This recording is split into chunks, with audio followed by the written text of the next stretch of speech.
All right, there are a couple of things we've already discussed, and there are a couple of things we have not discussed, which are part of my preparation. Right, so as part of my preparation, for example, one will realize that we have looked at these graphs already. We have discussed the isomorphism of these graphs. We have looked at the non-isomorphic graphs. So we have looked at non-planarity. We had looked at attaining maximality, the chromatic number. We've looked at the planarity of G. We have looked at the complement and the fact that it actually has a Hamilton path, whether the complement is bipartite. We looked at the fact that the complement itself and bipartite graphs will often obviously have seconds of even length and not the seconds of odd length. And that is the property of the bipartite graph. Okay, right. A couple of things then we actually shall be discussing today. And this is where we are. And we complete some of the questions on the breadth first. Okay, so now you have the depth first and you have the breadth first spanning trees. Right, so and these trees are extremely important because they appear in the exam. But again, the scope on the trees is not a lot. Okay, let's look at this one. Now, a breadth first spanning tree starting at vertex I. Right, starting at vertex I. So what we do here, to answer the question E, we start with the vertex I. And then the vertex I itself is actually this vertex there. Right, so when you have this vertex, what do you do? So you proceed from the vertex I, and if you proceed from the vertex I, you will find G. Right, so you find vertex G. Right, or there are two ways, so or you can take this path. Right, in which case, therefore, you find H, but you're going, obviously, you are considering the breadth. Right, so you have this. Next, if you have G, you can either go to D, you can either go to B, or you can either go to E. So from G, you can either go to D, or you can either go to B, or you can either go to E. All right, after which you can, when you're at E, right,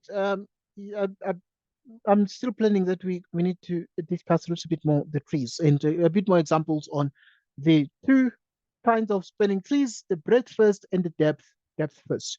Okay, so now if you are at G, you can also, as we said, if you're at G, you can go to D, you can go to B, or you can go to E. Right. When you're at E, you can go to A, for example. Right, you can go to A. When you're at E, you can go to A. Right. Can you go to C? Okay, if you're at E, can you go to B? Well, B is already there, so you can't go to B. Now, can you go to C? Well, you could go to C from E, but now when you're at H, you can go to either C or F. You can go to C or you can go to F. Now, when you're at H, can you go to E? Well, E is already picked, so you can't necessarily go to E there. So that kind of thing. And so this breadth first spanning tree starting at vertex I is therefore complete like that. And now it has included all the vertices. Very importantly, it has included all the vertices from the vertex I at the bottom to the vertex A at the top, which is topmost. I'm still planning that we spend time on this method here, because sometimes we can even use matrices to study these. Okay, there are certain matrices we use to study these breadth first, depth first methods. So it will be very necessary to look into that. But obviously, the exam number does not go much into depth. Okay. Hello. Yes, please. Uh, why do you start at G first? Can you start at H? Okay, that's a good question. Yes, you can start at H. You can start at H. So, for instance, if you are at I, you can actually go to H, or you have different directions you can take. You can take the path to H, or you can take the path to G. So yes, you can start at H here and consider this as G. There's symmetry. Because of symmetry, it makes no difference at all. But also, the direction is it depends on the path one could take, and you can start with H here and then choose G afterwards. So it's not it's not really in alphabetical order as such, so to speak. Okay, right.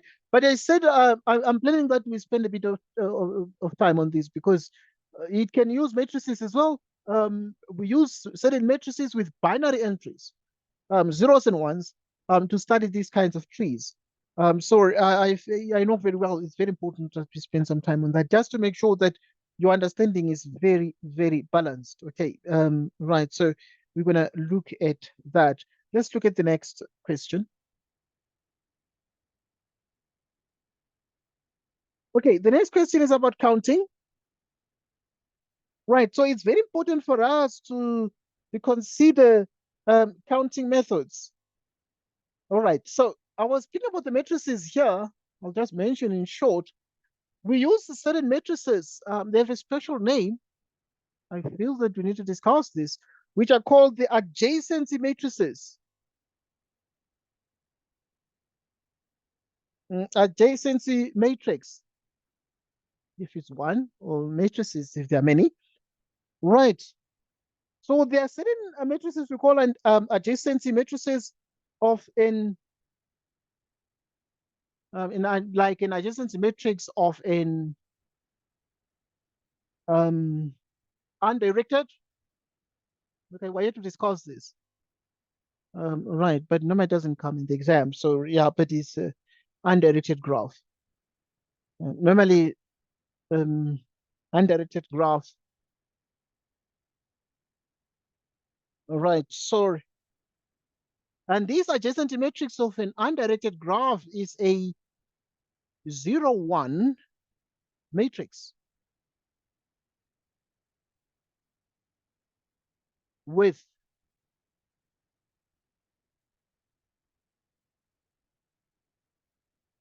a 1 in entry,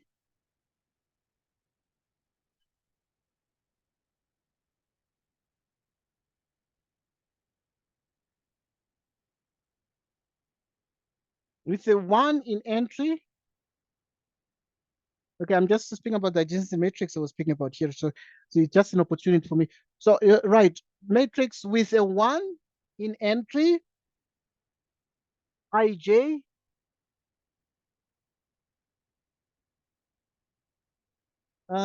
if vertex, right, if vertex xi, okay, you can understand this at some point, but yeah, I'm just defining, in fact, okay, just describing the matrix we're speaking about here. We use in vertex xj are adjacent. Okay, are adjacent. We proceed to say the entry ij is 0 otherwise. You can use the number 0. It's 0 otherwise.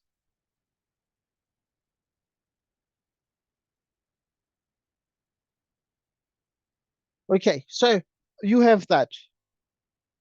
You have Exactly that. Okay.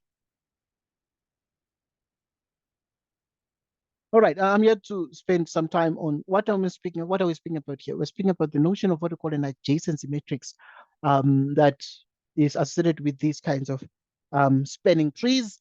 Right. So yeah, we're here to spend a bit of time on this because we can draw a matrix for a graph. Given this graph, you can draw a given matrix, but it's not normally in the exam, but it's very important because the truth is it can really come in the exam because you can be given adjacency matrix and you can be asked to use that adjacency matrix for certain purposes to draw the trees because you can draw a spanning tree from the adjacency matrix. Okay, right. Now let's look at question 5, which is about counting. Right, so these counting questions are there as well. So now a panel of at least 2 people is to be chosen from a set of 7 women and 4 men. How many ways can this be done? If a panel can be any size, but must have an equal number of women and men. Right, these are very, very nice questions. Right, right, right, right, right, right, right. Okay, we started, fellows. Okay, right. So since we need an equal, right? We need an equal number because we must have an equal number of men and women. Since we need an equal number of women and men,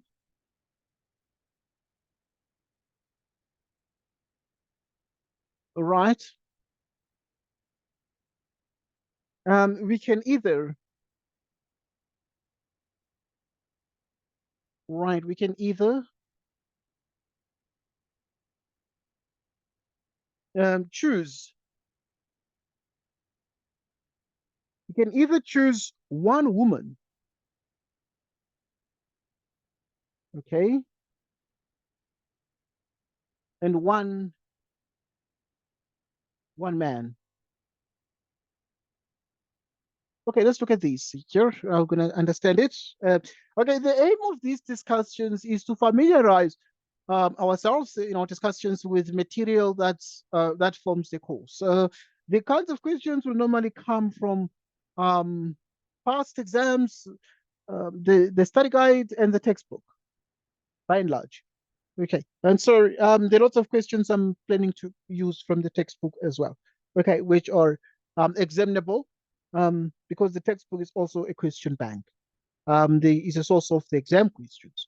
Okay, right. So in particular, the isomorphism concept on graphs, there are lots of questions that come from there, and also these counting questions normally come from the textbook, and it's very important we spend some time on them. Right, we need to choose, we can either choose one woman and one man. So since we need an equal number of women and men, we can either choose one woman and one man. Okay, but how many of the people are here? Right, this panel of at least 2 people is to be chosen, at least 2. So we can choose either one woman or and one man because we need 2 people or more, right? um, and we can have a man and a woman is to be chosen from a set of 7 women. Very important. So we have 7 women and we have 4 men. So if we start, we can say, okay, out of the 7 women, we choose one woman. Okay, and means we multiply. We multiply by the combinatorial symbol here. Out of the 4 men, you choose one man. Okay, so with this here, would have chosen one woman and one woman out of the 7, and would have chosen one man out of the 4. Right. Obviously, we continue with this. Right. Or we can choose 2. uh, 2 women and 2 men. Right. So if you can choose 2 women and 2 men, so out of the 7, we can choose 2 women. Out of the 4 men, we can choose 2 men because they must be the same number. So either choose 1, 1 or 2, 2. Okay, we continue with these or choose 3, 3. But now, okay, now the recording. But now, what is very important is therefore that we choose the same number. So we can go on. We can choose 3, 3. Okay, the panel can be any size. So obviously we go as much as possible here. So, or 3 women and 3 men.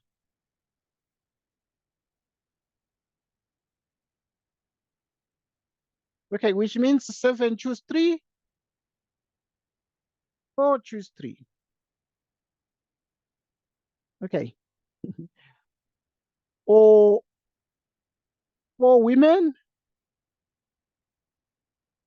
and 4 men. 7 choose 4, 4 choose 4. Okay, so we stop here because we can't go to, I don't say out of the 7 women, we can't choose 5 because then we run out of, we'll need one more man to come. And we have only a maximum of 4 of the men. So the men will limit the process. All right. So as a consequence, it means that in total,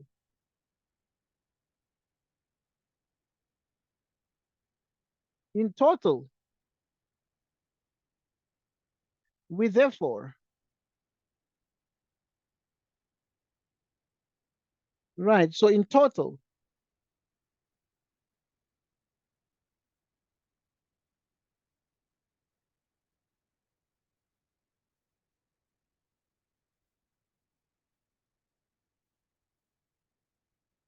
we therefore have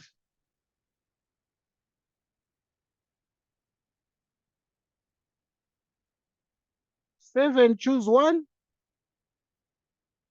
4 choose 1. 7 choose 2, 4 choose 2. Or now when you say or, you add.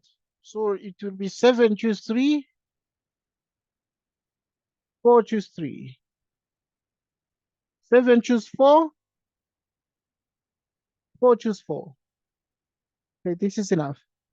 Because now we can't go to 7 choose 5. Because if you choose 5 women, then there must be the same number, and we do not have 5 men. The maximum number of the men is 4 there. Okay. So therefore we have these are actually these are the possibilities. They are the possibilities. Okay, so we have this, all right? So the panel can be any size. So obviously we have these particular possibilities. All right. Now we continue. We can leave your answer like this. Normally with the binomial coefficient symbol there. Let's look at part B. The panel must consist of exactly 3 women and 2 men. But most importantly, Mr. X and Mrs. X cannot both be on the panel. Okay, so let's look at this one for 6 marks in the exam. These questions will, I must indicate that this year's exam will actually be composed of, by and large, a lot of old questions. So it really will not have a lot of new questions. So it will mostly be composed of past exam questions. But now the textbook discussion is very important, which is what I'm actually envisaging. We need to have a textbook discussion as well of the kinds of in-depth analysis of each class of these, so that we can sort of exhaust the um, the base of questions, but also the dimensions to which the examiner can go. Right. So what is the answer to this? If Mr. and Mrs. X cannot be on the panel, for some odd reason, Mr. and Mrs. X um, cannot both be on the panel. So we can't have both of them on the panel, so we can have one of them. So let's just analyze that with much caution. Okay, right. We start as follows. They are, okay, so we consider the three possible cases. There are three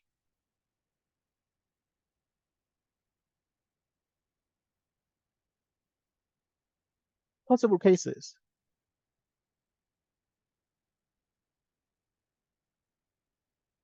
Neither Mr. X, okay, neither Mr. nor Mrs. X are on the panel. Okay, we agree that if these guys cannot be both there, we can remove both of them so that none of them is there on the panel. If none of them is actually on the panel, then what choices do we make? Then, because they cannot both be there, so we can say, okay, Mr. and Mrs. X, please, you are excused here, and both of you, please, you be not on the panel. So then we choose because you must choose exactly 3 women and 2 men. So then we choose the 3. We choose the 3 women from the remaining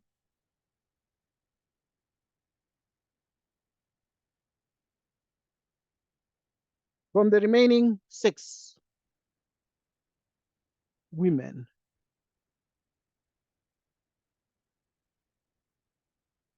Okay, so we need to choose therefore 3 women from the remaining 6 women. Okay, because there were 7 women, remember, we just removed now Mrs. X. So 6 women remain.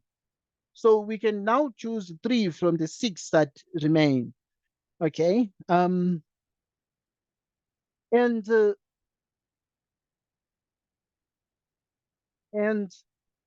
2 men from the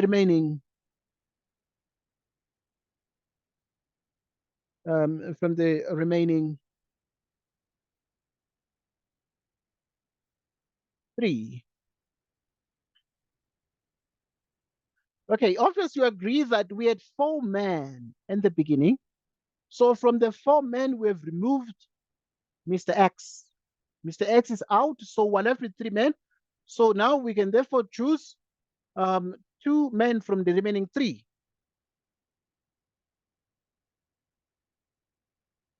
Okay.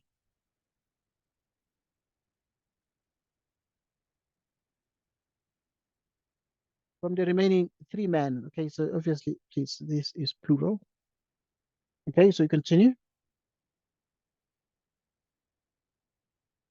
Right, we continue. 3 men here. Okay. In how many ways can this be done? So out of the 6 women that remain, we can choose 3. Okay, we have removed Mr. X. So out of the 4 men, we're left with 3 men, but we need to choose 2. So this can be done in these number of ways. 6 choose 3, 3 choose 2 ways. Okay, we can decide that one of them is there and the other one is not. So we can decide that because they shouldn't both be there, so we can say Mrs. X is on the panel. Okay, we agree that if Mrs. X is actually on the panel, then Mr. X cannot be there. So we're going to say, then we choose two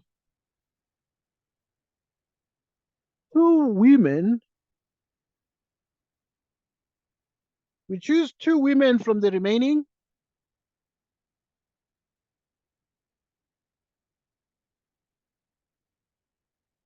Okay, Mrs. X is on the panel. Then we choose two women from the remaining 6 women. Okay. And we choose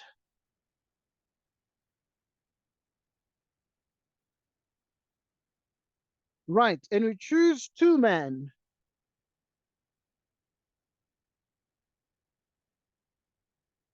from the remaining.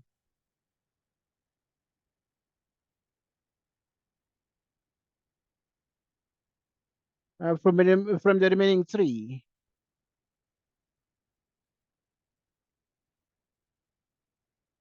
Men. Okay, we analyze this. So Mrs. X is on the panel. Then we choose two women, because remember, we must have exactly 3 of them. So we must choose 2 women. Right, and then, right, 2 women from the remaining 6 women, and we choose 2 men from the remaining 3.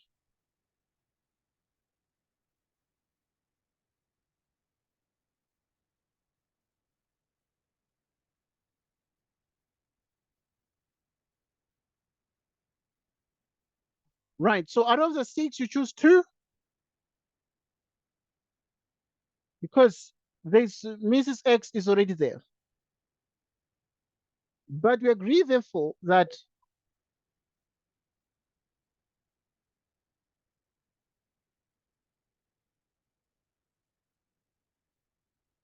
okay,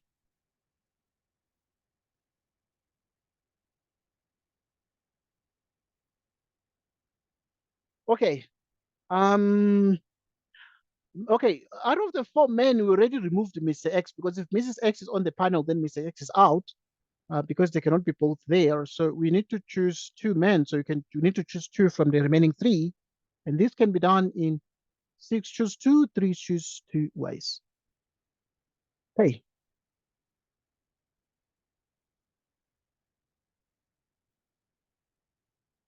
Hello. yes, please. Where did the 6 come from? Yeah, the 6 came from the fact that in the beginning, in the question, you have 7 women and 4 men. In the original question here, the panel. So from a set of 7 women and 4 men. Obviously, if we have 7 women and 4 men, and we're already saying Mrs. X is on the panel, so out of the 7 women, we've already chosen 1. So which means that because this one is already there, it can be done. Is already separated. Then we have 6 women that remain. From the 6 women that remain, you need to choose, because we need 3 of them, so you need to choose 2. Okay, but the choosing Mrs. X can be done in one way. Why?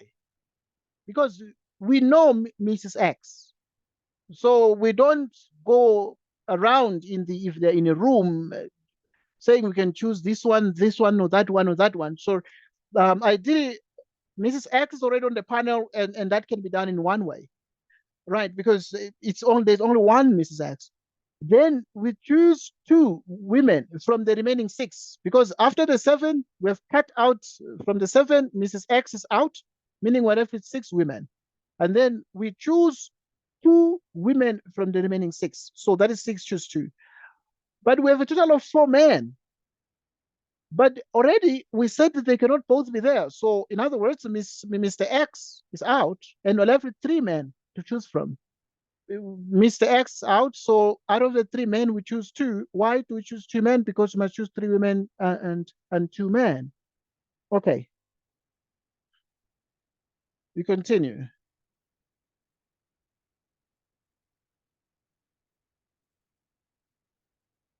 All right,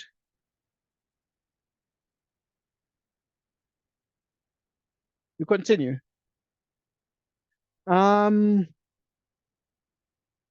okay. There's another case because now we can decide that because they cannot be both be there, we put Mr. X on the panel, but Mrs. X is excluded. So because they cannot both be there for some odd reason. So we can therefore say here, Mr. X is on the panel. Okay, if we decide that Mr. X is on the panel, then means that Mrs. X cannot be there. Then the implication here is that then we choose three women.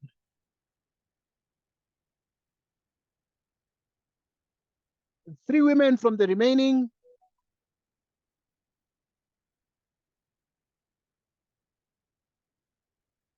we choose three women from the remaining six. From the remaining six women. Okay.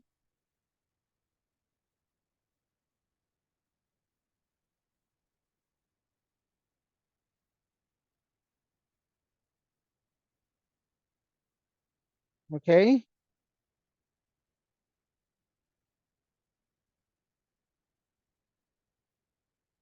Right. So then we choose three women from the remaining six. Okay. Because already Mr. X is on the panel, meaning Mrs. X is out. So out of the seven women, we're left with six women.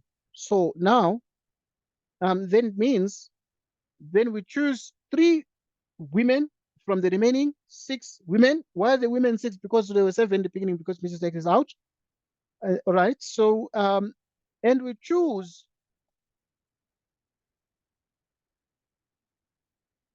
okay, and we continue with the choice.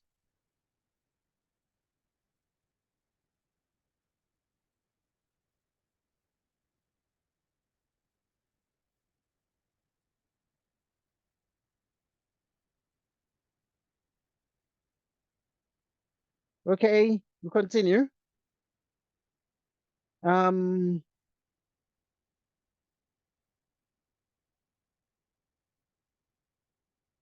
okay,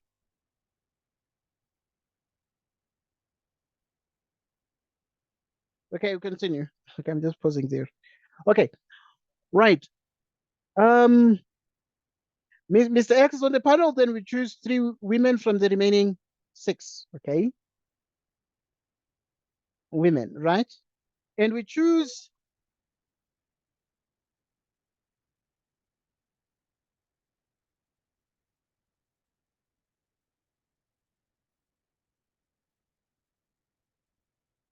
okay,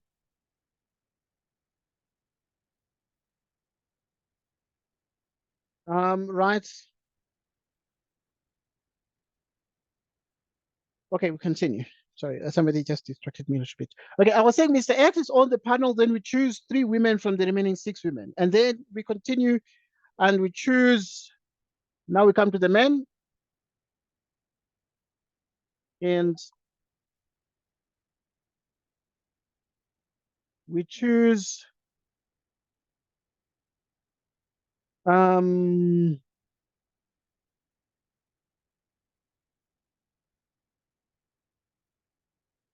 okay, continue.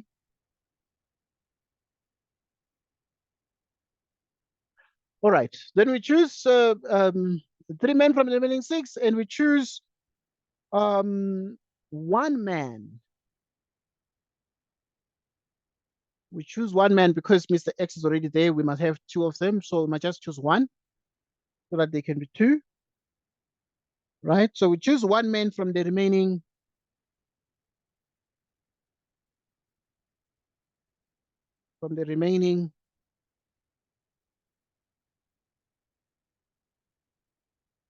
three.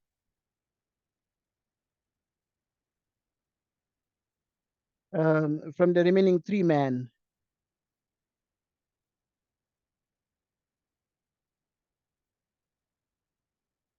So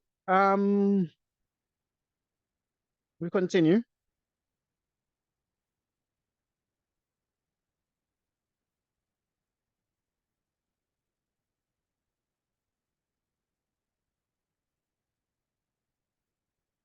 Okay.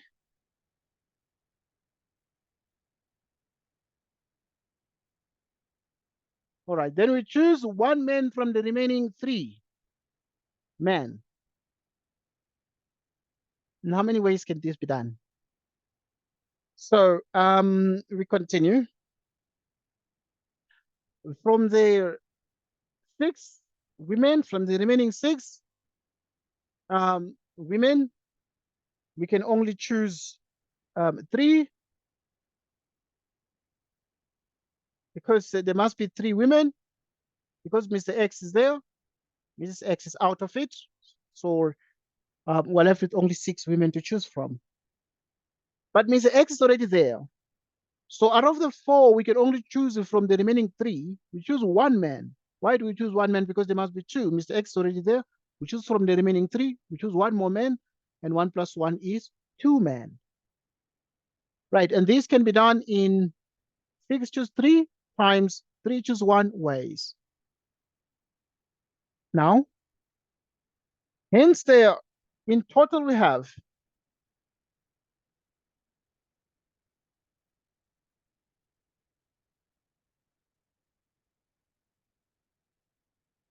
right. So hence in total,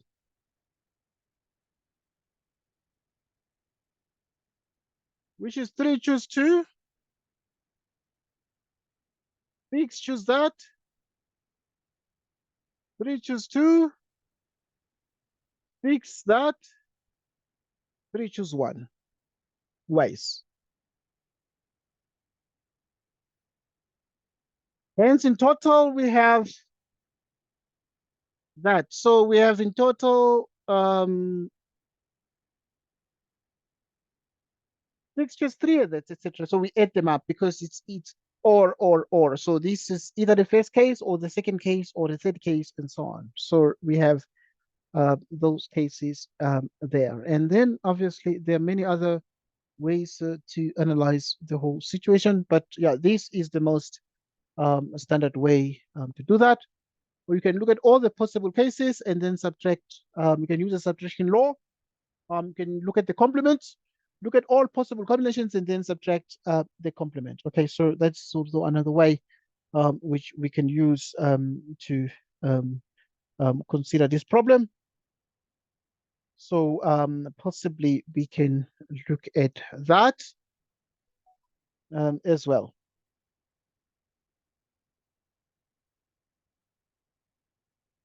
Okay, we continue. We'll continue. Okay, let's just move on. Otherwise, we can spend the whole day doing one question. Okay, let's look at question 6. How many different numbers can be formed by arranging the following 7 digits? I did not.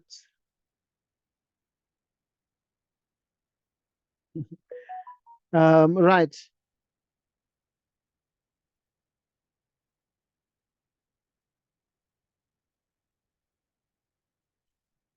Okay. Okay, continue.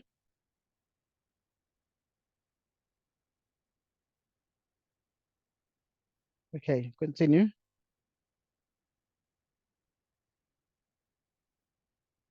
Okay, how many different numbers can be formed by arranging the following 7 digits? Okay, what are the 7 digits? I'm going to write them down because I somehow accidentally did not include them here. There is digit 1, 1, 1, and there are 3 ones, then 2, 2, there are 2 of them, then 3, 4.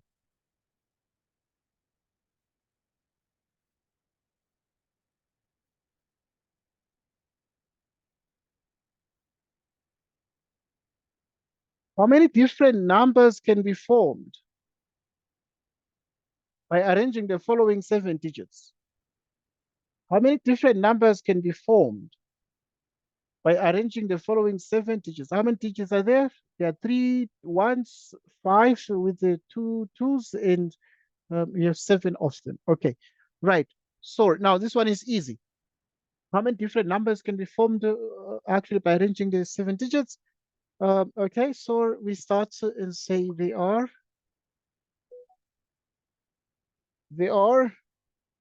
3. Hello. Yes, please. How did you get this? Okay, they're given the question. Okay, they're given the question because they said how many different numbers can be formed by arranging the following 7 digits. But yeah, when I included the question, I cut them out accidentally. Okay, right. So, but they're there. And those are the numbers. So they're part of the question because they're the following 7 digits. Right.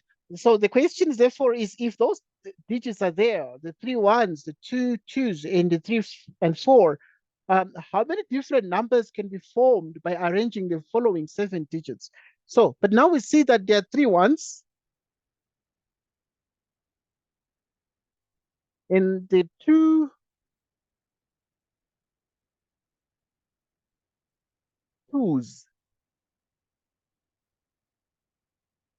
And so the digits, how many are they altogether? There are 3 plus 2 plus 2, which is 7. So there are 7 digits altogether given in the question. Okay, then we have the digits that are identical digits. So there are 3 identical digits, like there are 3 ones anyway. So we have 3 factorial. The ones we actually means that we divide by 3 factorial. The twos, 2 of them. So we divide by this. So in other words, as a consequence, um, how many different numbers can be formed? The numbers are 7 factorial divided by that. So this digits can be organized in 7 factorial divided by 3 factorial because of the 3 ones and the 2 twos. Okay, comma 3, comma 4. All right, so this is one way to arrange because can be formed by forming an arrangement. Okay, so we have that. It's an arrangement. Okay, the word arrangement is very important in this case because it relates to a permutation. It relates to what we call a permutation. B part. What is the probability that a random arrangement of the 7 digits above has 2 consecutive ones? Now we're gonna do the probability. Right, those digits we already know there are 3 ones, 2 twos, and then 3 4.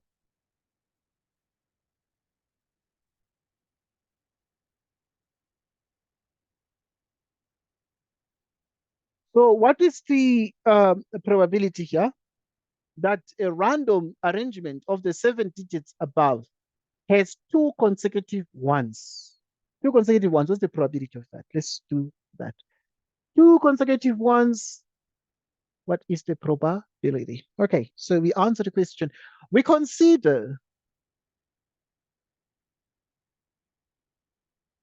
right, we consider 2 of the ones because there must be 2 consecutive ones.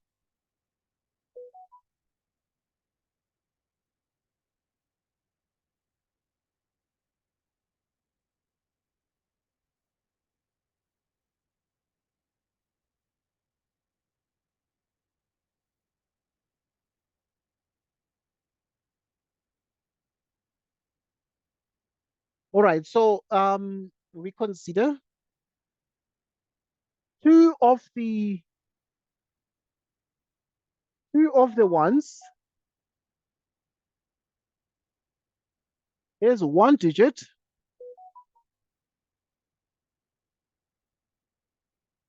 and label it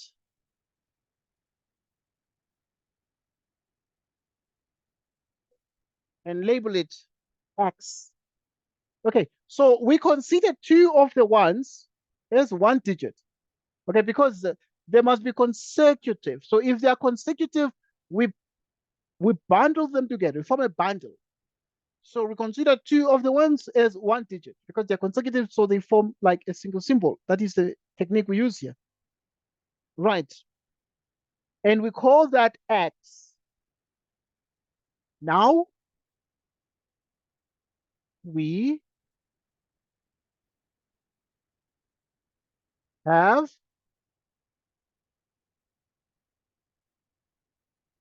to arrange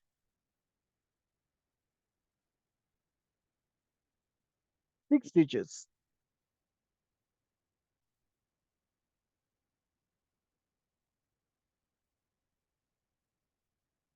Okay, the six digits are X, which is the consecutive ones. Then you have a one here, you have two, and then you have three, and you have four. Okay, remember that we are speaking of an arrangement of a total of how many digits? Of seven digits. So if there are seven digits, then you can see here. Right. So you have one, one, two, three, four, five, then seven, because the X has two of them. Okay.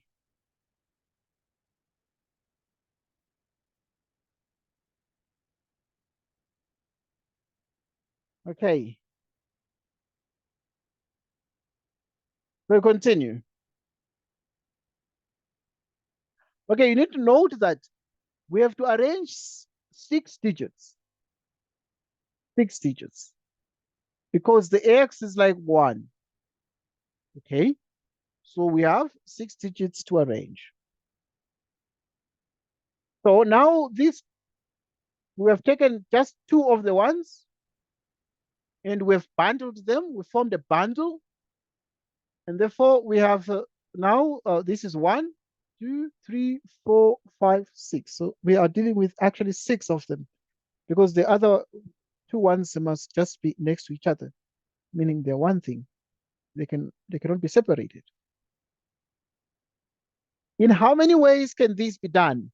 So this can be done in 6 factorial because we have 1, 2, 3, 4, 5, 6 divided by the identical digits, which are the 2's, because these ones.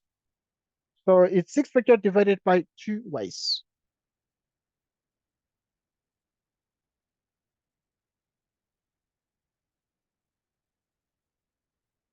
But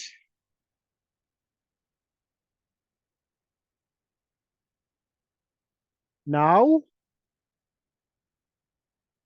the cases where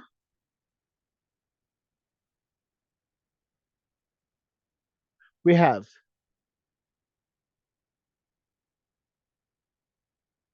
okay, there are cases where we have like x1 and 1x. That is 3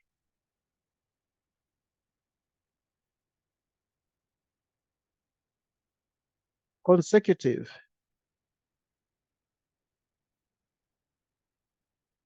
3 consecutive ones are counted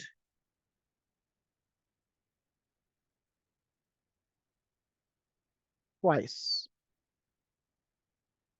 Okay, so now there are those cases where we have x1 and 1x.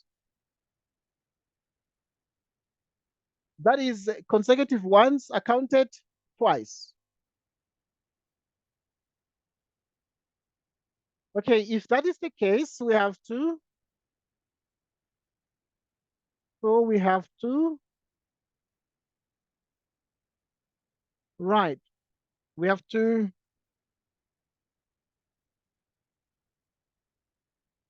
subtract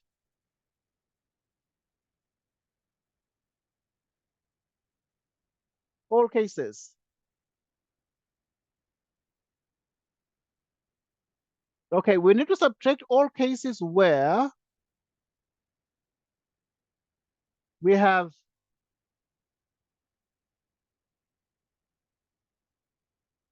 three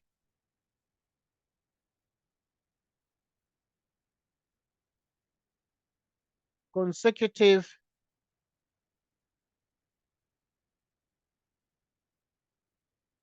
ones. That is, we let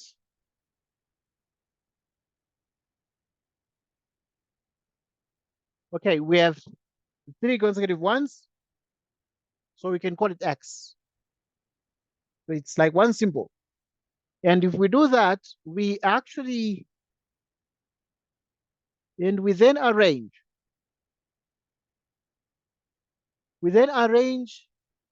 X, 2, 2, 3, 4. Okay? If we call that X, the three ones. So how many objects do we have here? How many digits can we organize? Can we arrange there? So obviously we can see that there are 2, 4, 5 of them. So in these can be done in 5 factorial ways, divided by 2 factorial ways.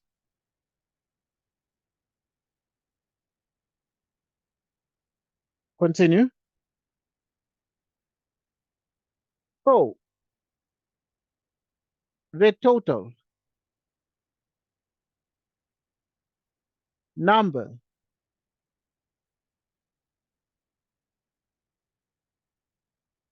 of ways in which to arrange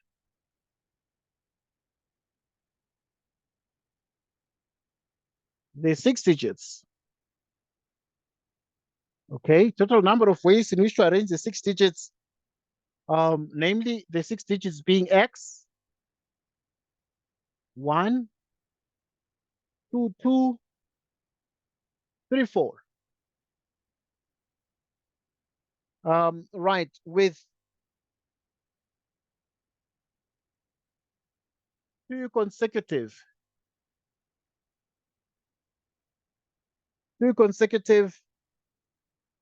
ones is given by,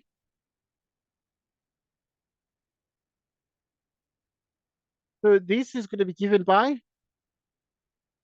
6 factorial out of 2 factorial minus 5 factorial over 2 factorial. Right, we're actually effectively here saying, so the total number of ways in which to arrange the 6 digits, which are X, 1, 2, comma 2, comma 3, comma 4, with 2 consecutive ones, is 6 factorial over 2 factorial minus 5 factorial over 2 factorial ways. Okay, we got this above. We got this 6 factorial above and the 5 factorial over 2 factorial above. What is then the probability here? Because the question is looking for the probability. Well, it therefore follows that the probability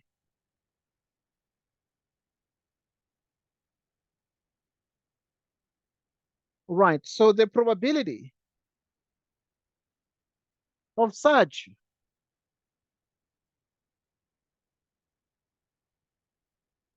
a random arrangement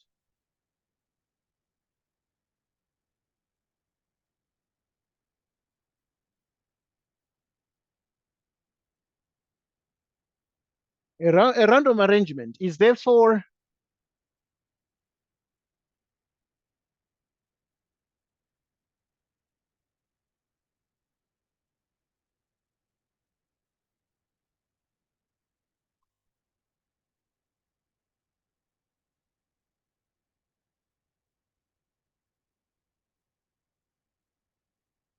is therefore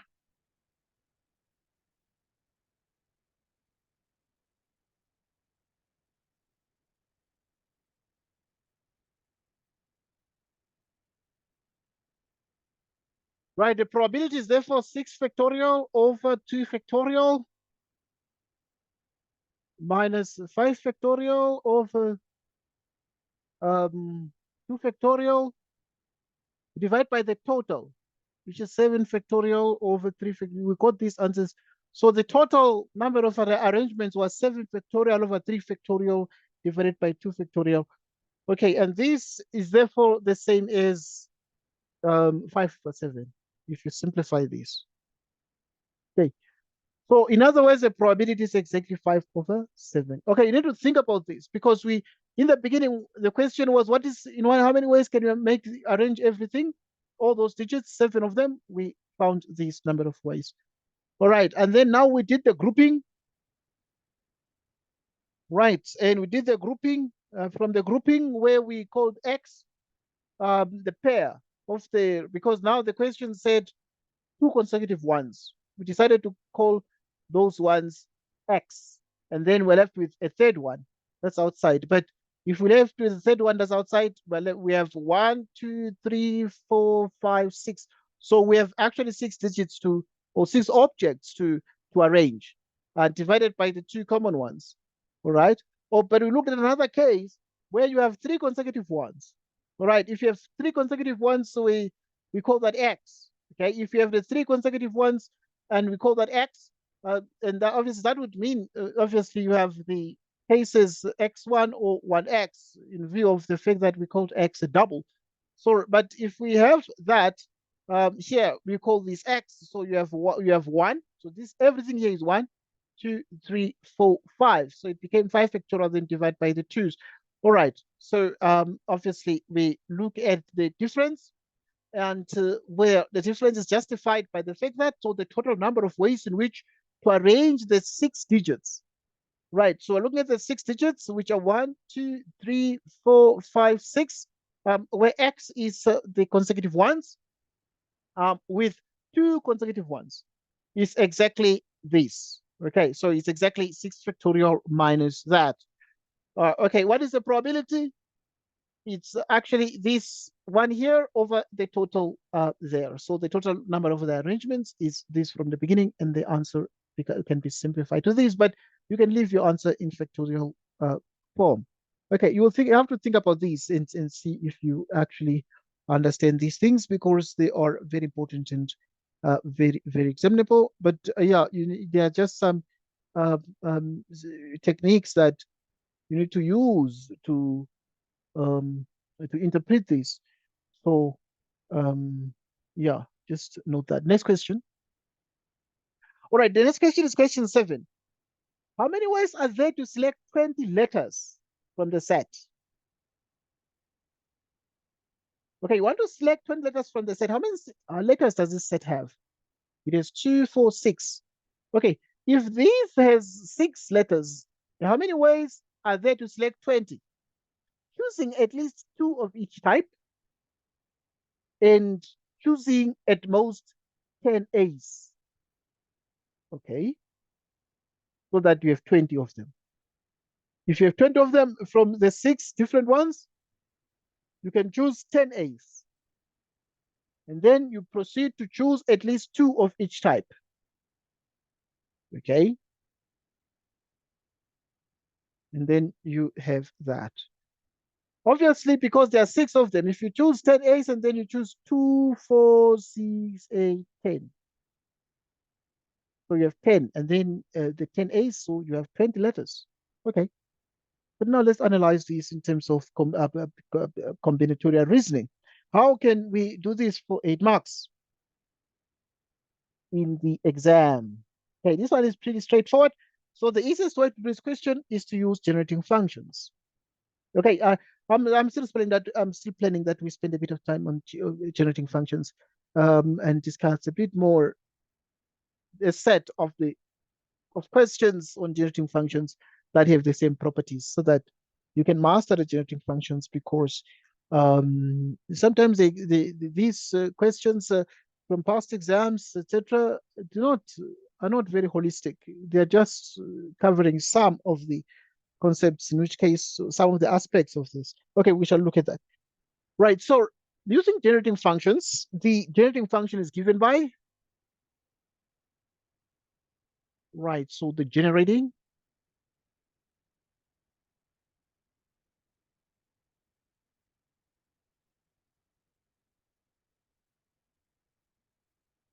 is given by,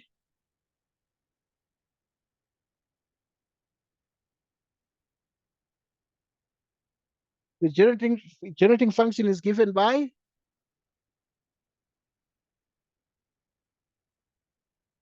okay, let's look at these now.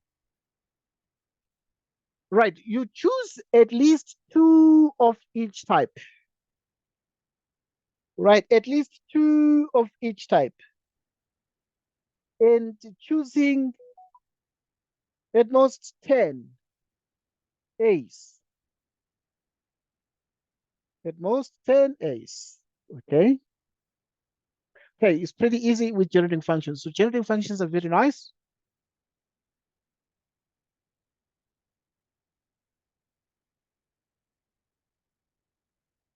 Okay, continue. Okay. All right. Generating functions are the sweetest when it comes to questions like this, because you're saying the generating function is given by choosing at least two of each type. So meaning that you can choose at least two. So it's two or more. So you start by choosing two,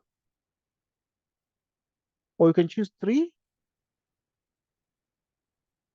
You go on. You can choose four, and so on. But how many types of each type? But how many types are there here? So obviously you can see that the total of, because now you of each type and choosing the 10 A's. So you will choose one, two, three, four, five. So you have five types. All right, so you have five types. And choosing at most 10 A's, at most 10 A's. So it means therefore you have at most 10 A's. So you will start with the 10 A's, 10 A's, you can choose 10, or you choose 9, or you choose 8,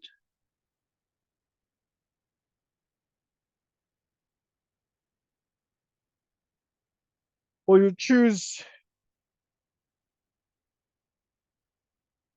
how many? Right.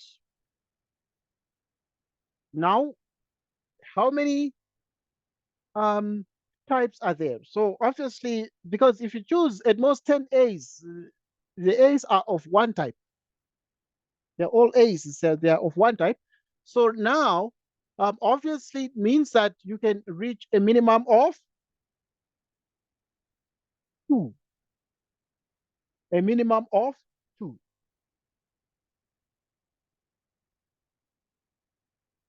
Okay. A minimum of the two A's. When you think about this, um, there's a consequence because you can choose at most 10 of the A's. You can choose 10 or less. All right. So you have that. But obviously, you must select 20 letters.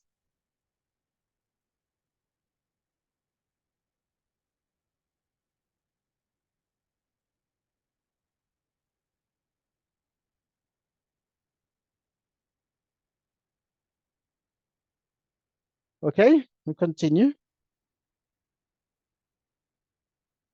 Okay, if we factor out here, you'll have x to the power 12, because here you factor out x squared, and you raise it to the power 5. X squared to the power 5, it's x to the 10th power, but here you factor out x squared. So 10 plus 2, 12. Okay, after you factored out x squared from the first set of parentheses, it means here you're left with 1 plus x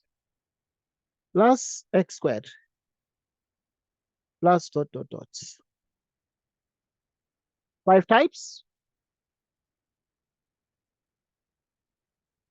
From the 5 types. From the 5 types.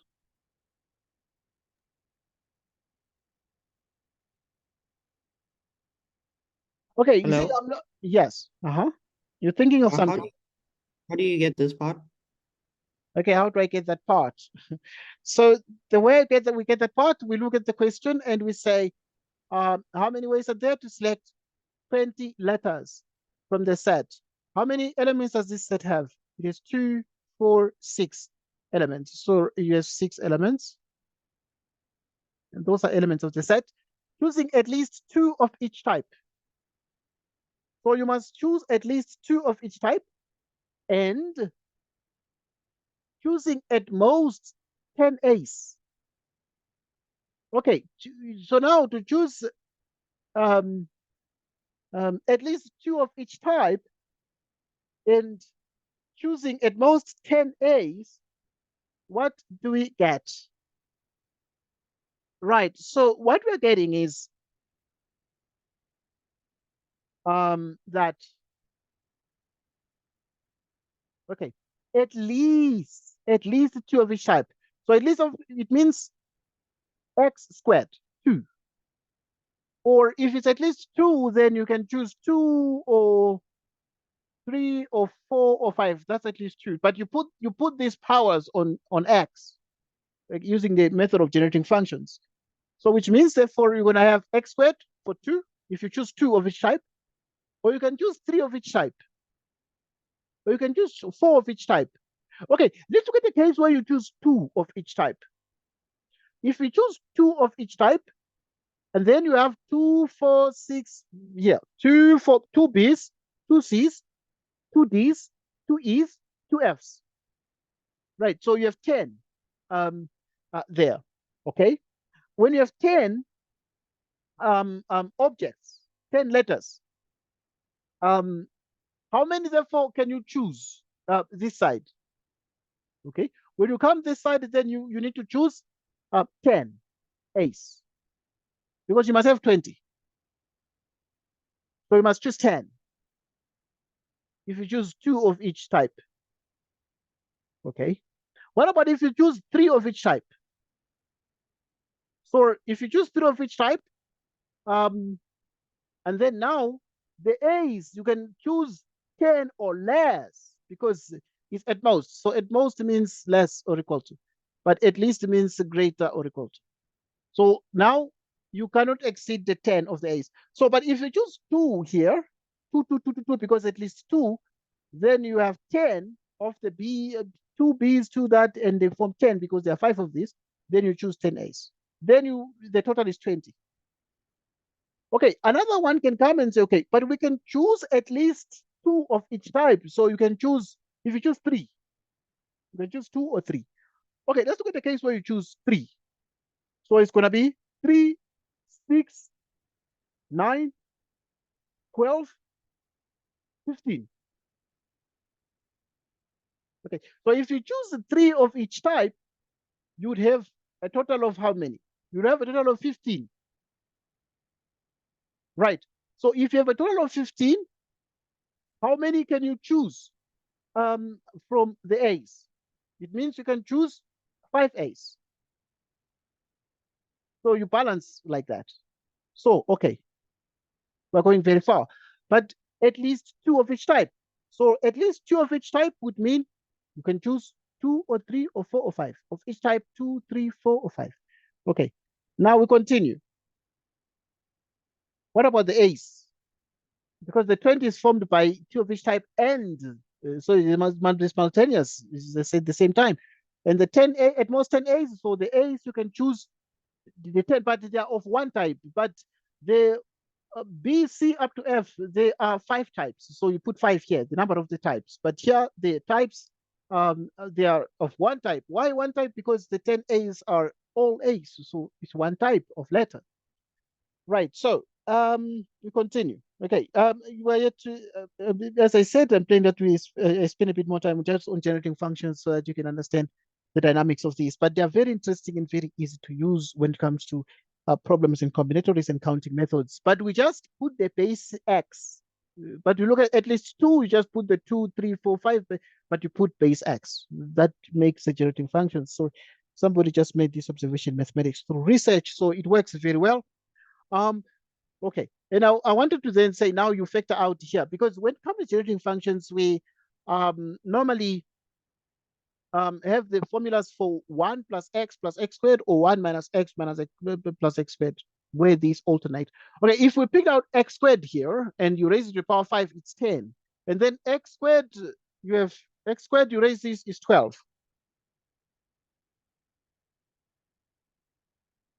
Okay, think about it. If we pull out x squared here, so we're left with what? We're left with 1. Oops, I need to use my pen. Right, so we're left with 1. Right, so we're left with 1 here. Okay, what is the next thing that we have? Okay, let me put x cubed here.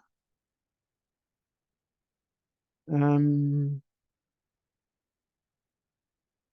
okay, okay, I just need to get my ellipses clear, otherwise this whole thing is gonna be not clear to somebody who's gonna look at this and be like, okay, what's happening here? Okay, I need to then have this. All right. Right. Okay, I need my pen. Okay, right. So at the end of the day, now we factor out x squared. We took out the highest common factor. Highest common factor, the HCF. Right. If you take out the highest common factor x squared here, you have x here, and then you have plus dot plus. Okay, if you have x squared here, you have x to the sixth power, and then you pull out x squared, it becomes x to the 7. You pull out x squared, it becomes x to the eighth power. And then it's one type. These are the A's, one type. But the others are 5 types, the B's and so on to F. Okay, right.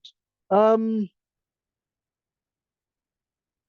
what is then the solution to this here?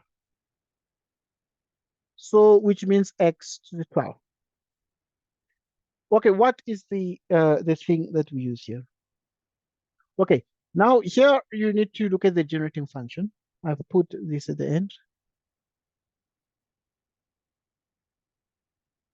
Okay, here are the formulas at the back of the exam. So they're gonna give you these formulas, these generating functions. So you need to put these polynomials to use. Okay, for instance, if you're seeing 1 plus x squared, what is it equal to?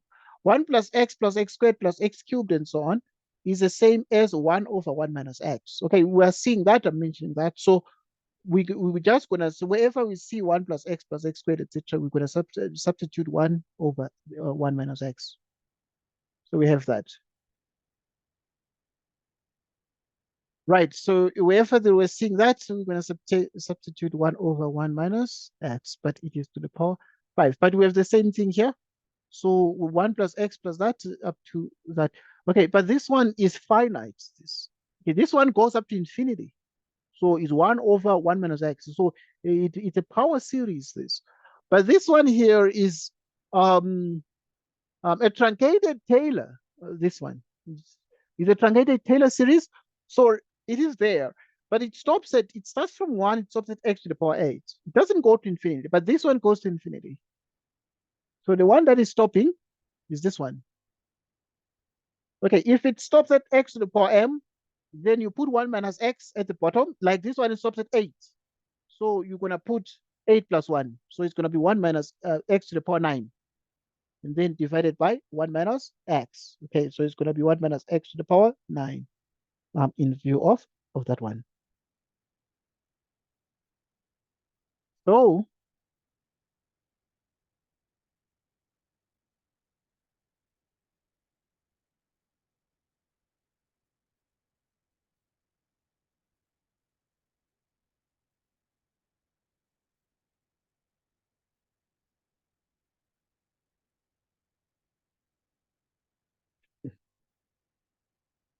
Okay.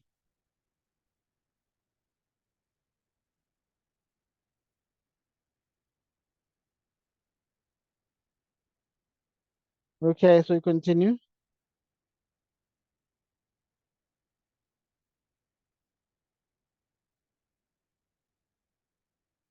Okay, now let's simplify this.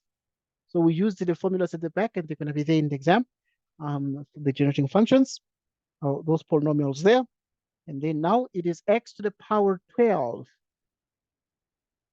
So this one you can write as 1 minus x to the power 5. Then this is 1 minus x to the power 9. We divide by 1 minus x to the power 1. Nothing. Okay, you can put no power there. Okay, so at this point, what is this here?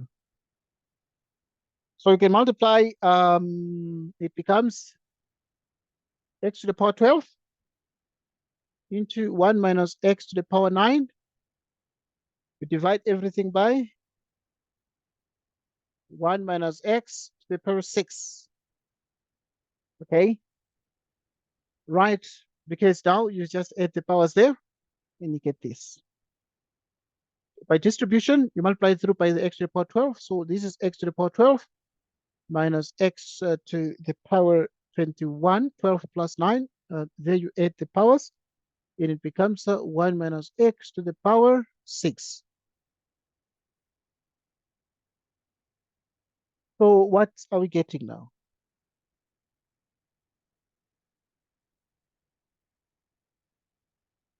So what is this?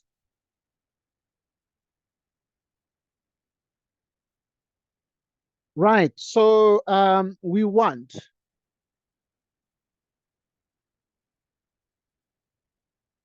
the coefficient.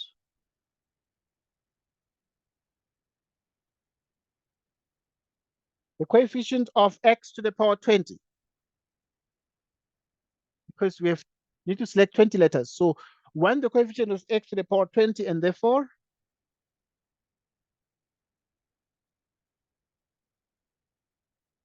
the coefficient,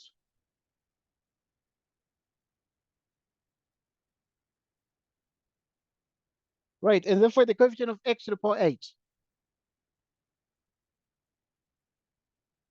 in the polynomial. Okay.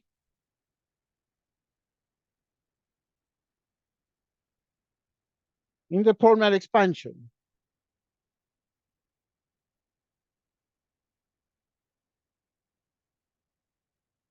of 1 divided by 1 minus x to the power 6.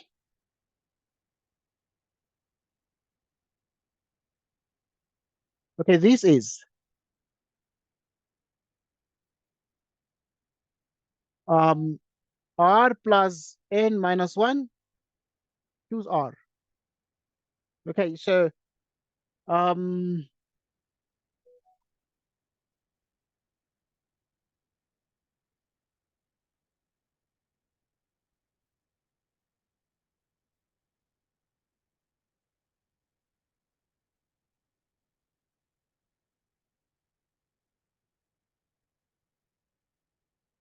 right, so we have this.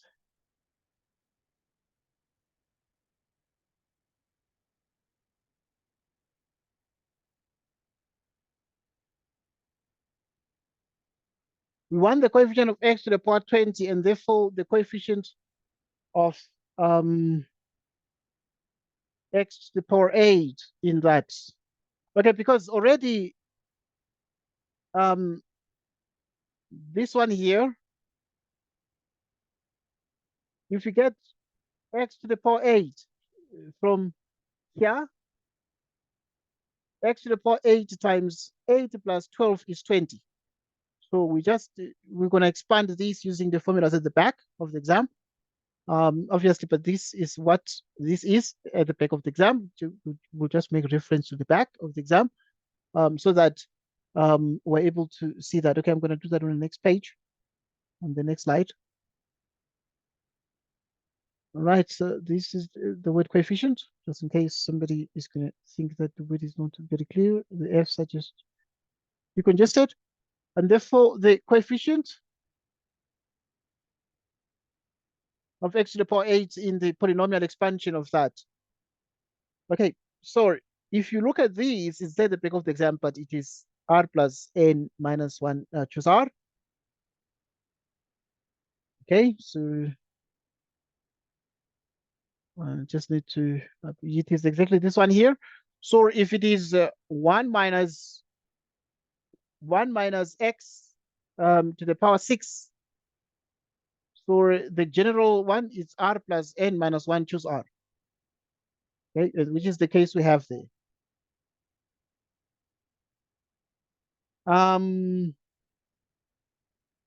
We continue.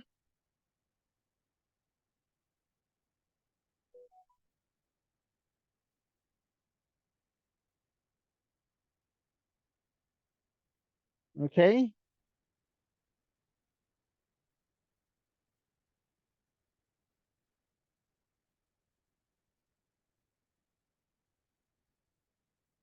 Okay.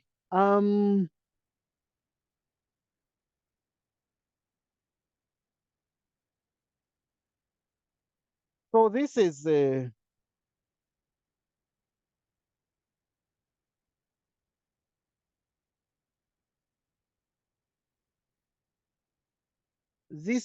exactly that in the back of the exam paper. Yeah, those formulas there with r equals 8 and the n equals 6.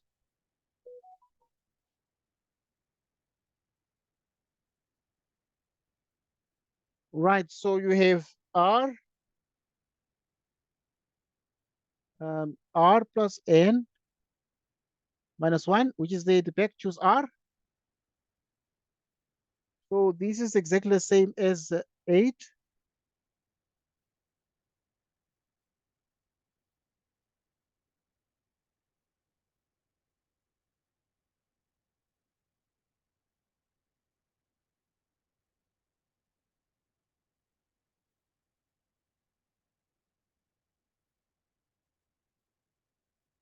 So we have this.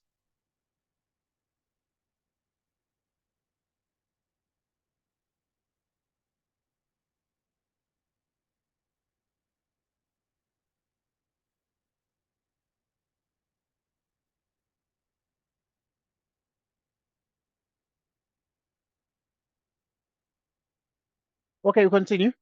I was just distracted by someone. Okay, right. So we have this. So obviously, because this is true with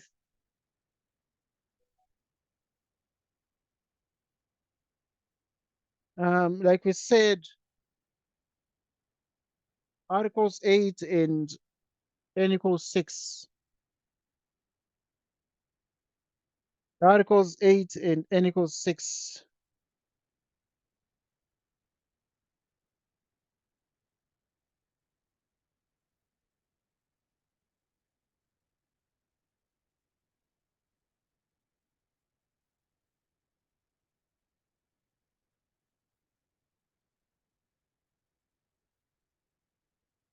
Okay, so yeah, that is the answer to the question.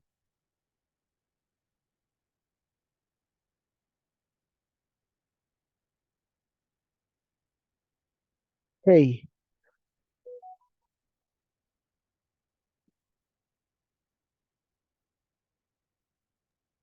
Where did you get 6 and 8? okay, that's a good question. Where did I get 6 and 8?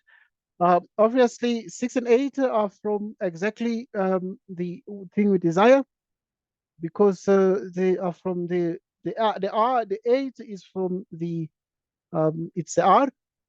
Where is 8 coming from? Because we already have x to the power 12. So these powers can, because it's x to the power 6, right. So this series goes up to infinity, this one here. But we're interested in x to the power 8 because if we multiply these, x to the power 8 times x to the power 12 is going to give us x to the power 20 for the 20 letters. So if we want x to the 8, it therefore means r must be 8. Okay, it's just a method. I'm here to just look at a set of problems on just generating functions so that we can have um, some general understanding of this. N equals 6. What is 6 coming from? It is the power here. Okay, N equals 6 is the power. Right, so that is, so we just brought that forward in view of the formulas at the back. So R is 8. Why 8? Because we already have x to the power 12 here. So if from these now we use the formulas at the back to get x to the power 8, then the 8 times the x to the power 12 will give us x to the power 20. So, right, but the n is 6 and r is 8. Okay, so we have this. And that is the answer. Okay, next question.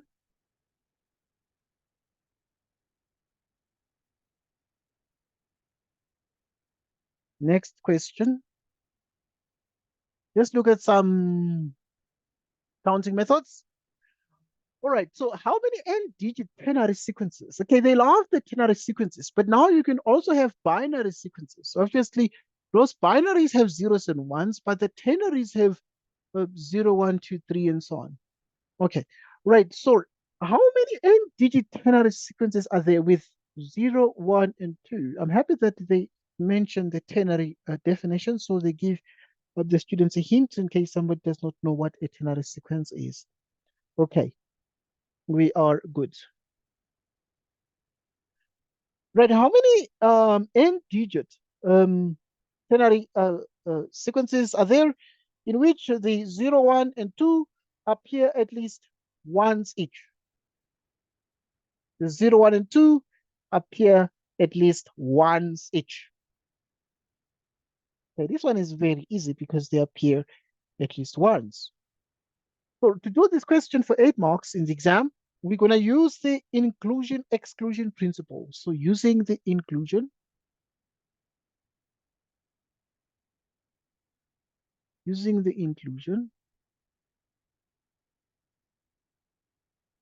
exclusion principle.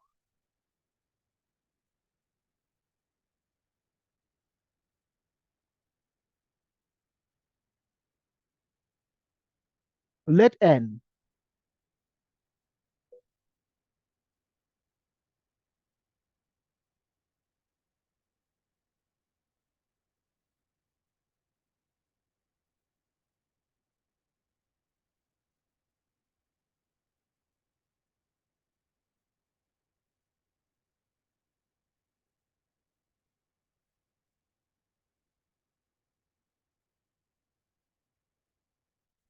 So you let n be the number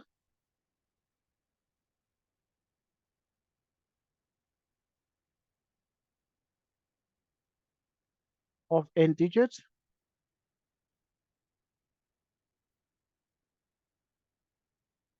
ternary. So we're using the inclusion exclusion principle.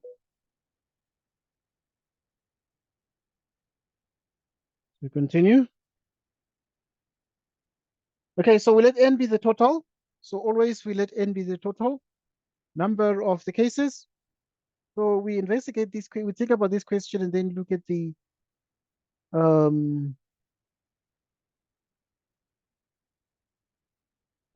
case, all the cases. For instance, here we're gonna say, hello. All right, yeah, yeah. After 8:30, my dear. Okay, thank you, my dear. All right. So you let n be the number of the um, n-digit um, ternary sequences.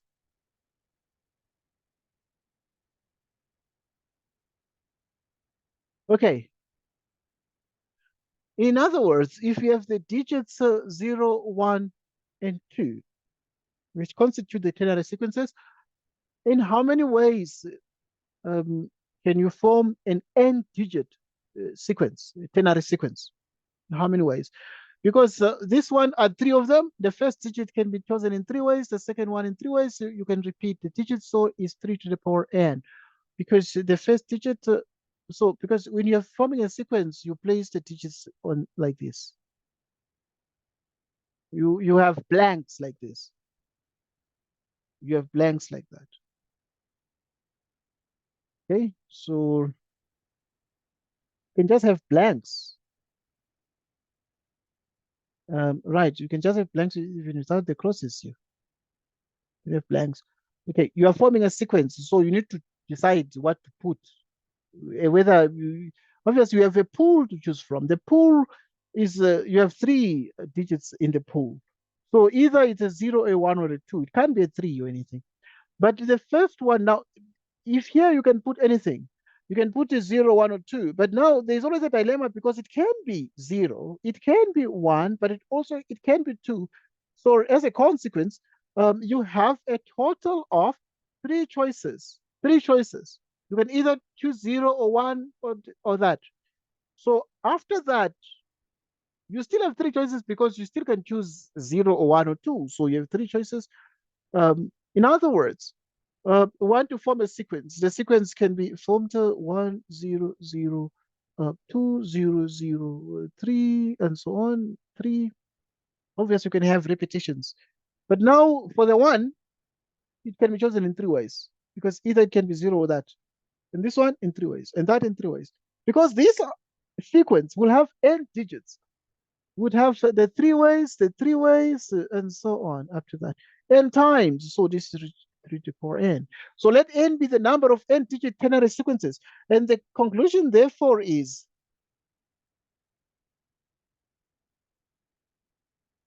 n is 3 to the power n. You let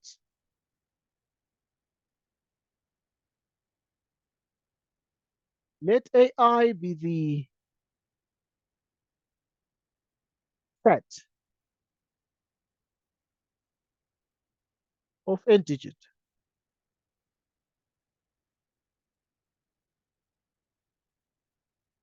ternary sequences,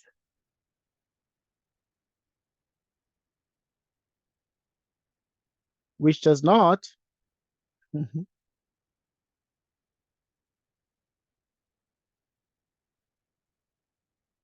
okay?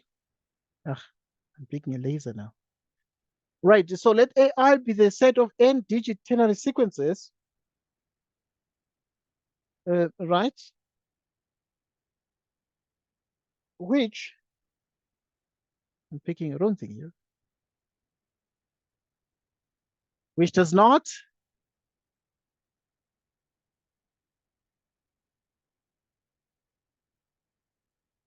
right, which does not contain an I.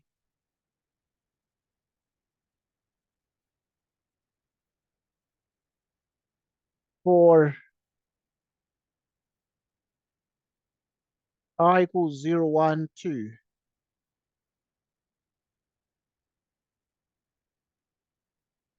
Then,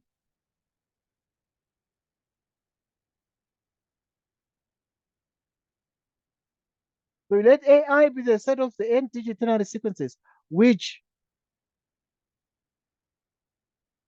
does not contain um, an I. So I equals 0, 1, and 2. Okay, so we have that.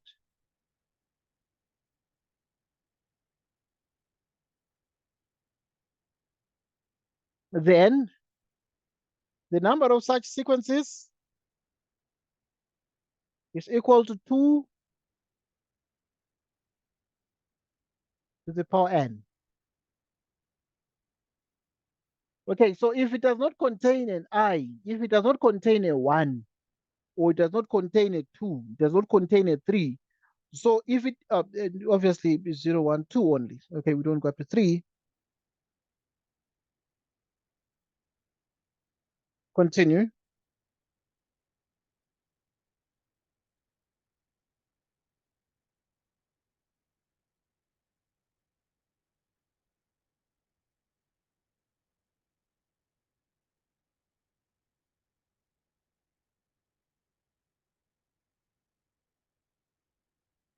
I'm sorry. Then,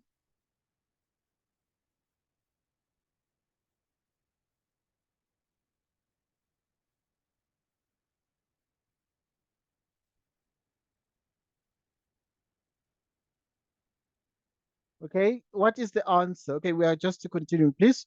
So what do we get out of these?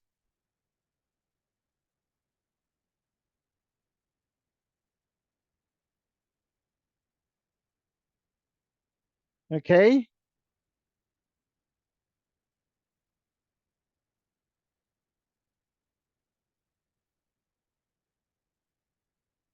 okay, we continue.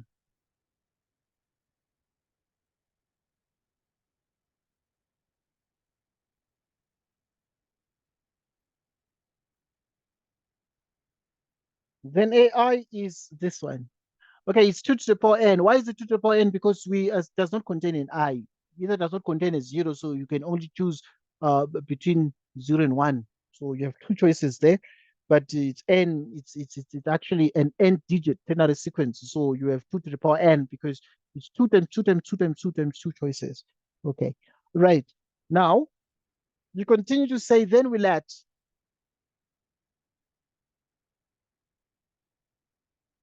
AI intersection AJ be the set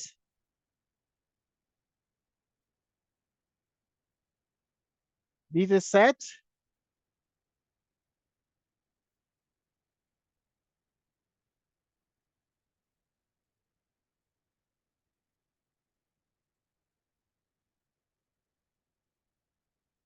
let this one be the set of n digit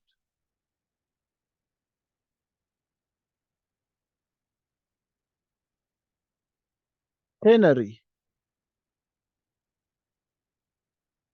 sequences.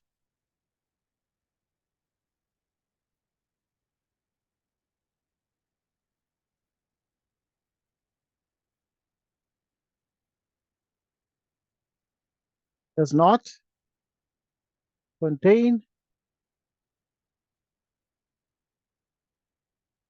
an I.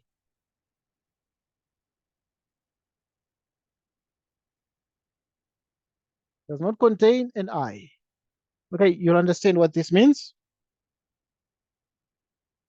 Let now you are speaking about the intersection of the AIs and AJs be the set of n digit ternary sequences which does not contain an I and a J.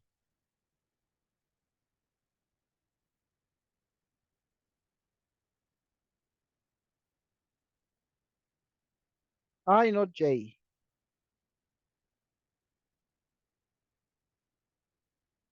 For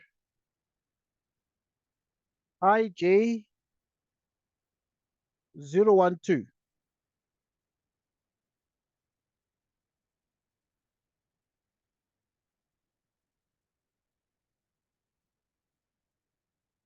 The set of n digit ternary sequences which does not contain an I and a J. I not J for the IJ equals that. We have this. Because they're ternary, so the IJ can be 0, 12. We're dealing with ternary sequences here. Okay, moreover, then it follows that the number of those sequences which satisfy the property of the AI intersection AJ. Okay, so we look at all those sequences now of the n digit ternary sequence which does not contain an I and a J. The I, not J. So in other words, they do not contain where I not J means that these digits are different. So we remove two digits from this. By saying I not J, it means that we are not even saying 0 repeated or 1 repeated, but we are really saying we let the AI intersection AJ be the set of n digit ternary sequences which does not contain an I and a J. We are removing two. And now we're looking at those sequences that contain only one digit. Then, if we have only one digit, then in how many ways can you form a digit, a sequence, an n, an n digit ternary sequence that contains two only, or one digit only, that is, out of the 0, 1, 2. So it's going to just be one digit, but it's going to be one digit to the power n, which is 1. But obviously,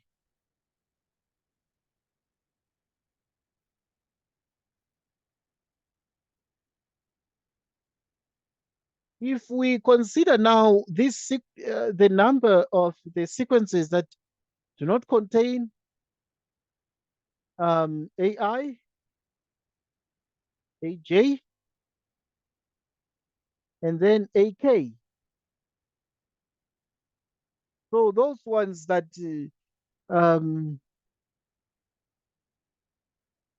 we removed the two digits with the AI intersection AJ. If we remove the three digits now, they do not contain um, um, three of them, AI, AJ, and AK. So there will be the number of those sequences that are empty will be 0.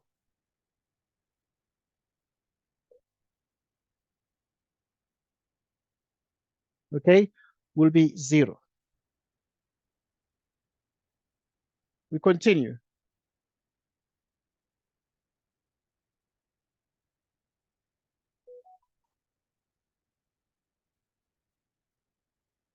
We continue.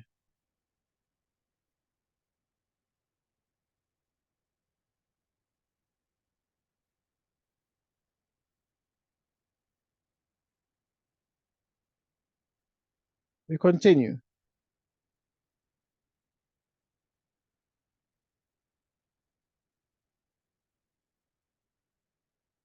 Okay, we continue. So you um,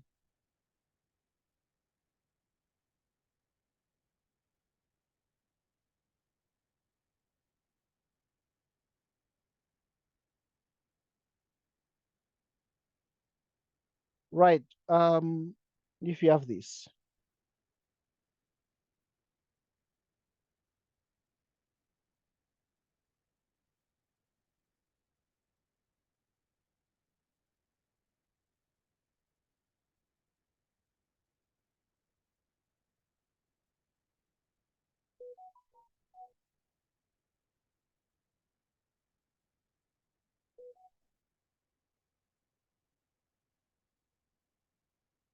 Okay, we continue.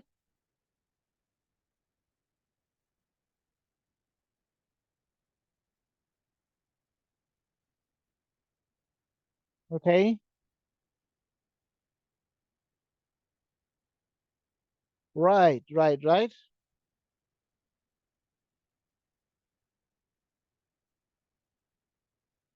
Then now if you have the number A0 intersection A1 intersection A2.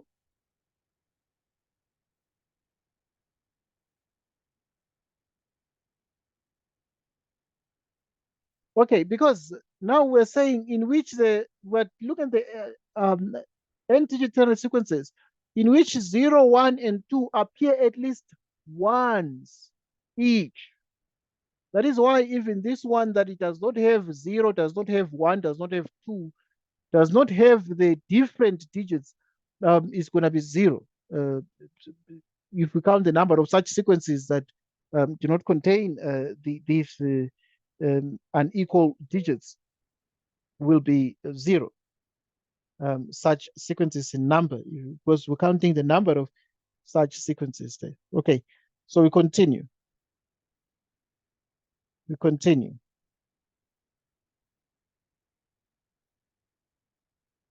Okay, we continue.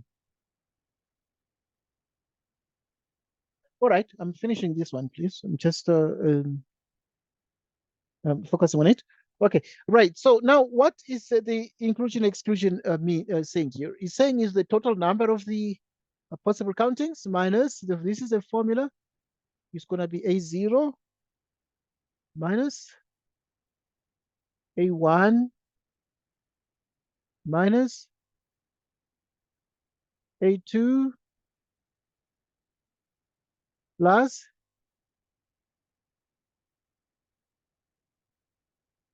A0, A1 plus A0, A2. Okay, this is the formula for three sets. So you need to learn it, but normally it's not there at the back of the exam. So they just give those generating functions at the back of the exam. Right. So now, so that the students, if who can forget the generating functions, can be able to do the questions that require the generating functions. So you have this. Okay, this is the formula. So if you have A0 complement intersection A1 complement is actually intersection A2 complement, it is this. Okay, this is the formula for three sets, but it's not enough. You need to subtract one more thing. You need to subtract the three. A0, A1, A2. So this is 3 to the power n minus 3 to the power n times 2 to the power n plus 1.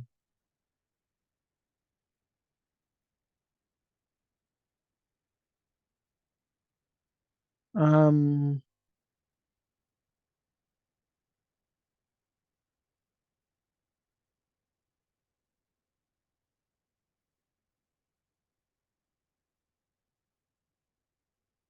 all right, so it means therefore the n, which is A0 intersection A1 intersection A2, is exactly these. Right, so you think about this there, but it is exactly that because the three of them would become 0. All right, when you intersect the three, because the AI intersection AJ intersection AK will be, you'd say we did not write that one, but we would say let AI intersection AJ intersection AK be the set of the n-digit ternary sequences which does not contain an I and a J, where I is not equal to J for that.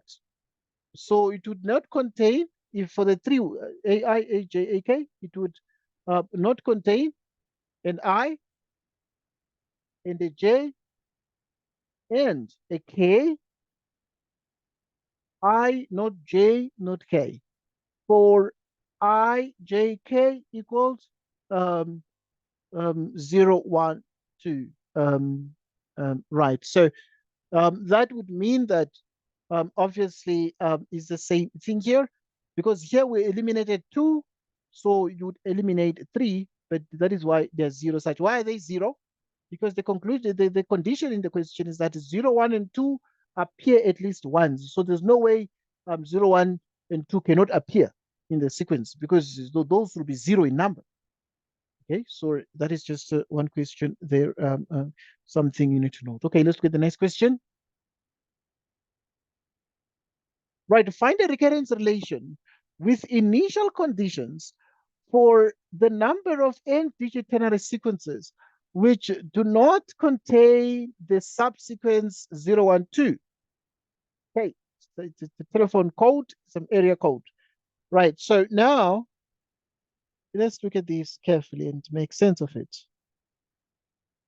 Let's find these here. Let's find this recurrence relation. Okay, how do you find the recurrence relation? So this one contains some ANs, contains some AN minus 1, AN minus 2. We looked at something like this, but we need to look at the inhomogeneous cases because they are very examinable. I have a strong feeling that there's going to be an inhomogeneous case in the exam. So it's very important that we discuss how to solve this, because they're free marks and very easy to collect. The inhomogeneous cases of recurrence relations. So now, how do we start this question? You need to find this recurrence relation. So we always start like this. The solution, we say we let an be the number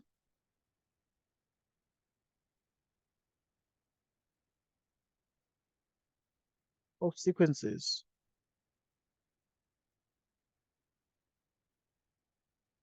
We shall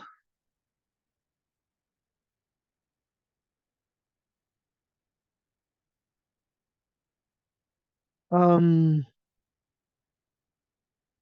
so an is always the number of the sequences here.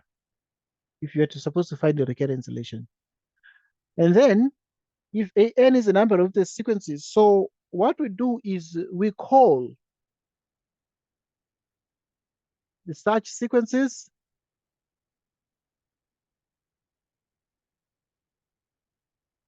we call them good. We have the good and bad. We call them good sequences. Okay, this is the concept. We call them good sequences. So yeah, it's a very interesting notion discussed here. Okay, we call such sequences good sequences and consider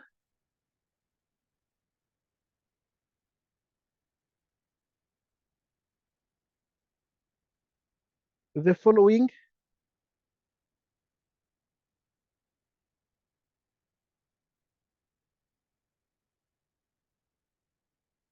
and consider the following three cases.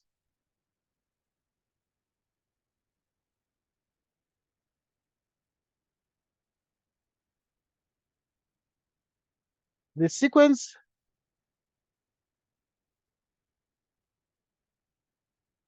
starts with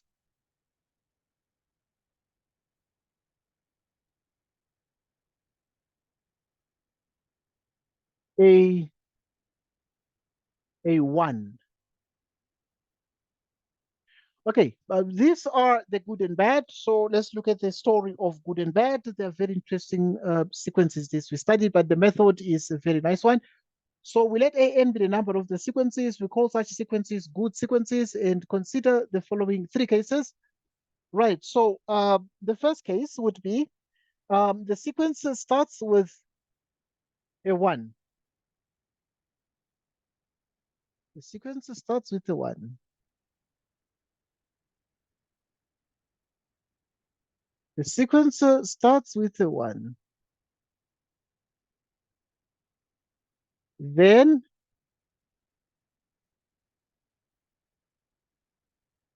the sequence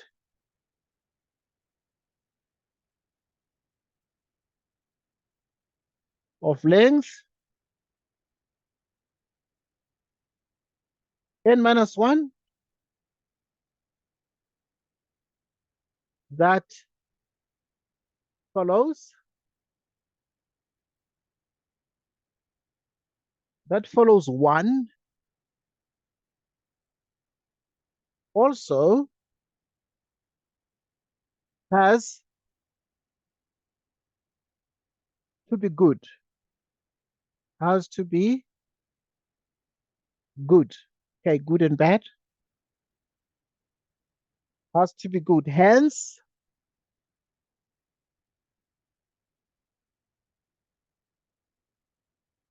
they are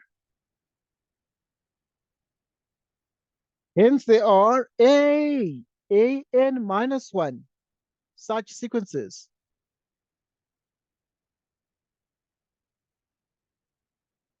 Such sequences.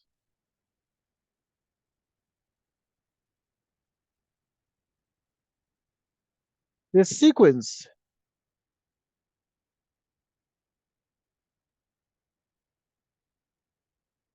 starts with a 2.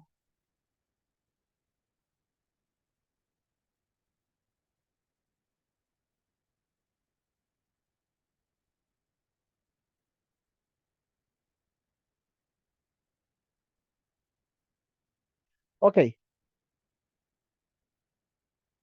We look at case one, the sequence starts with a one. Then the sequence of length n minus one that follows one also has to be good. And hence, they are an minus one such sequences. Okay, because we start with the one and then we're dealing with the other digits. Remember that we're talking about n digit ternary sequences here.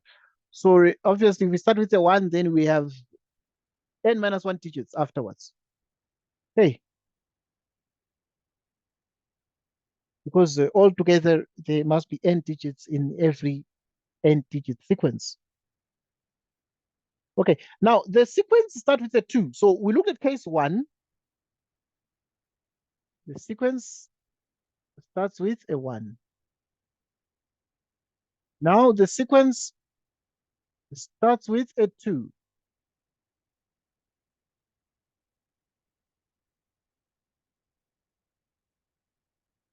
Right, so this is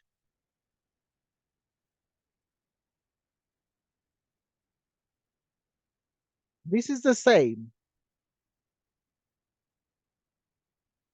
as the previous case. This is the same as the previous case. Why? How is it the same as the previous case? In other words, they are an minus one such cases.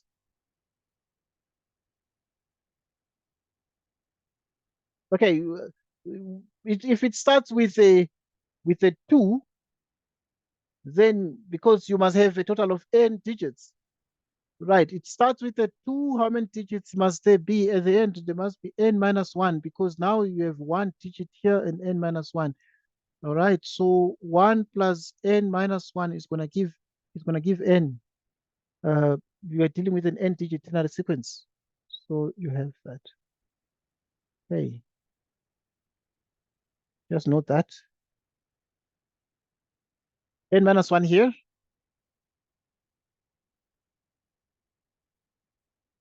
Okay, you have start with a two, and then you have n minus one digits because you must have n minus one digits plus the two to have an n digit ternary sequence. So obviously this is the same as the previous case here.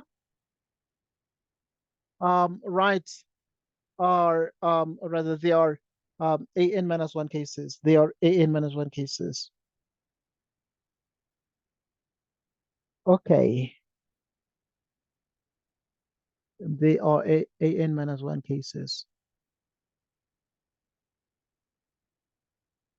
So such your such sequences. Can I use that? In minus one such sequences. Such sequences.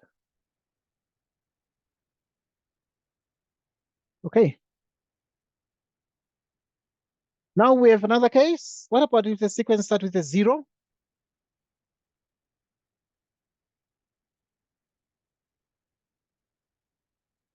Sequence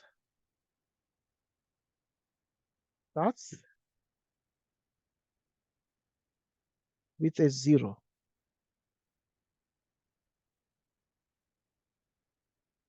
Okay, the sequence starts with a zero.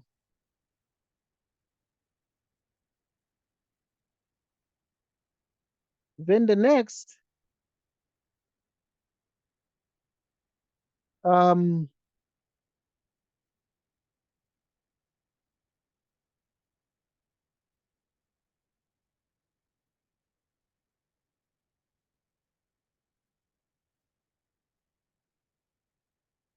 right. Then the next two digits.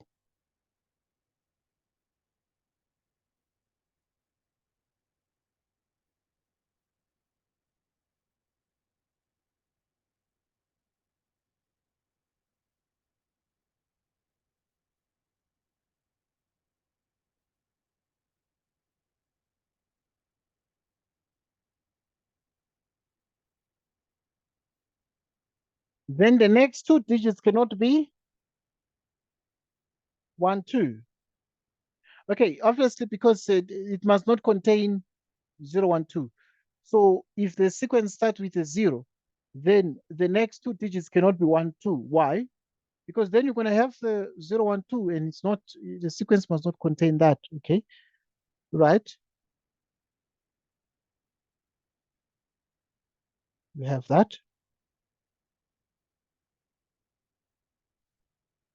For that,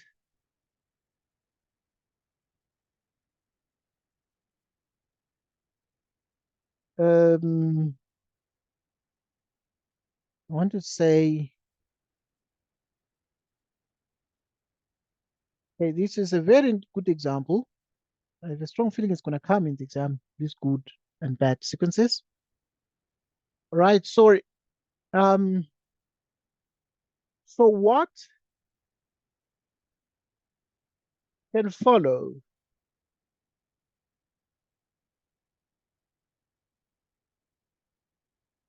0 is all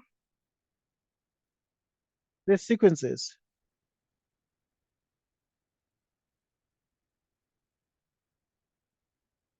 um, is all the sequences. So what can follow 0 here is all the sequences of length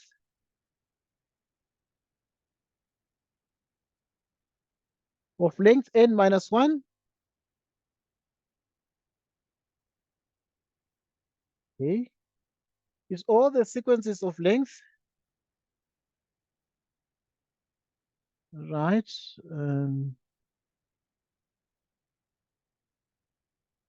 Is all the sequences of length n minus 1.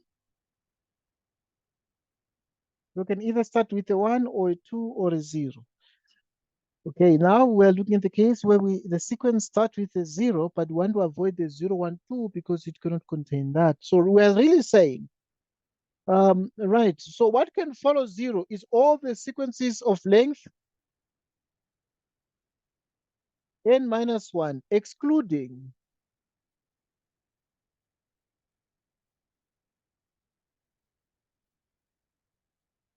those that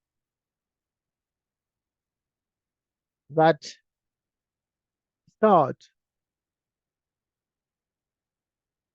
with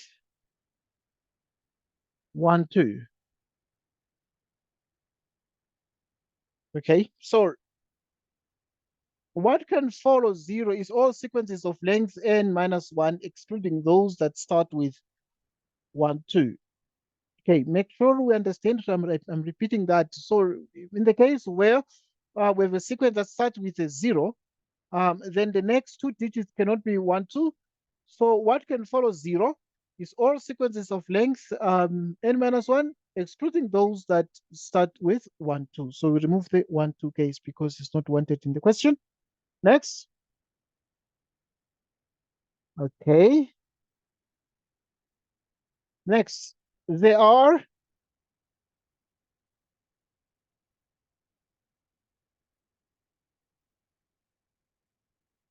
There are a n minus 1 good sequences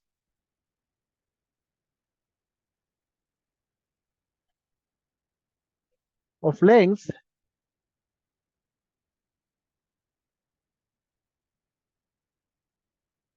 n minus 1.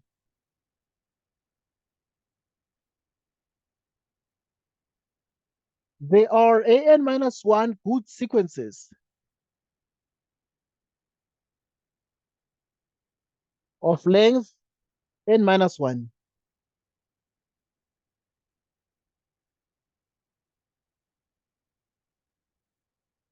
How many?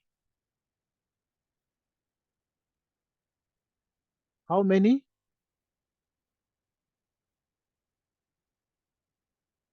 Of those start with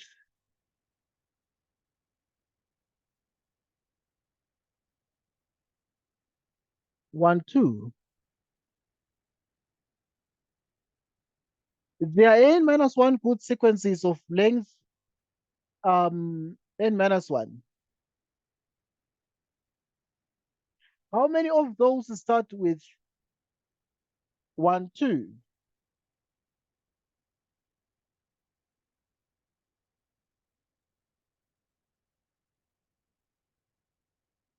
Okay, so we come here and you say, we're looking at those sequences that start with 1, 2.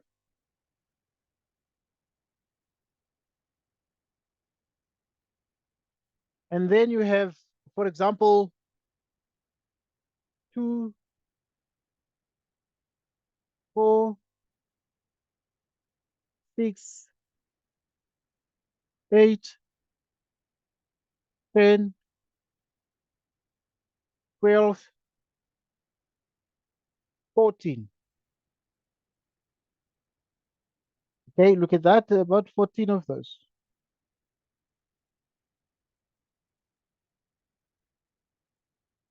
And then here we have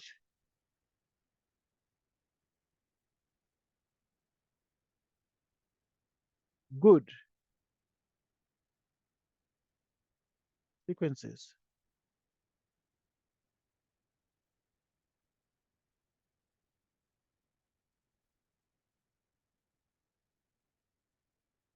Good sequences of length n minus 3.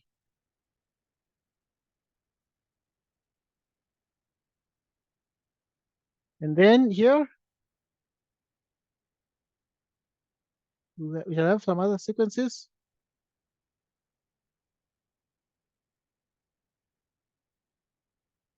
Here we have the good sequences.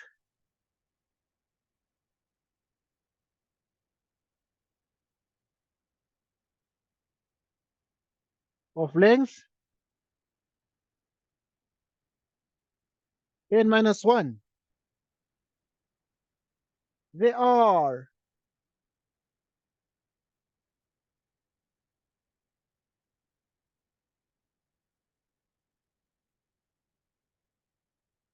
such sequences. They are n minus 3 such what? Sequences.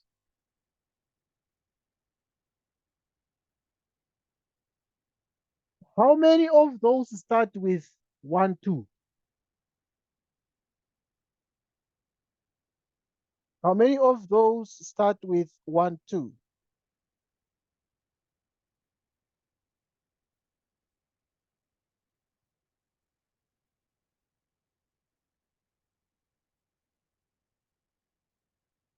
Okay. We're continuing. We're finishing, please. So there are n minus 3 such sequences. In total,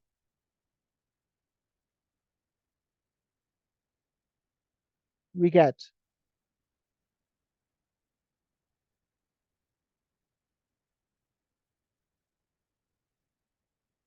um,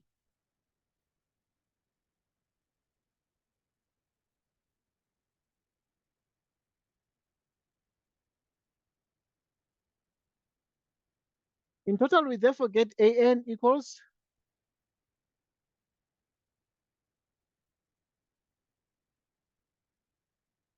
right. We'll get this one is the number of all the sequences, so it's going to be 2 an minus 1 plus an minus 1 minus, now we subtract the an minus 3 like this, and this is exactly 3 an minus 1 minus an minus 3 with initial conditions. And obviously the understanding is therefore that the actual sequences would therefore become the an number of the sequences will therefore become an minus 1 minus an minus 3. So we have that.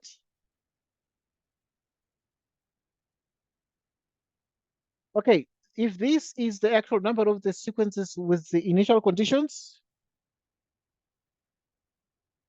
number of such sequences with initial conditions.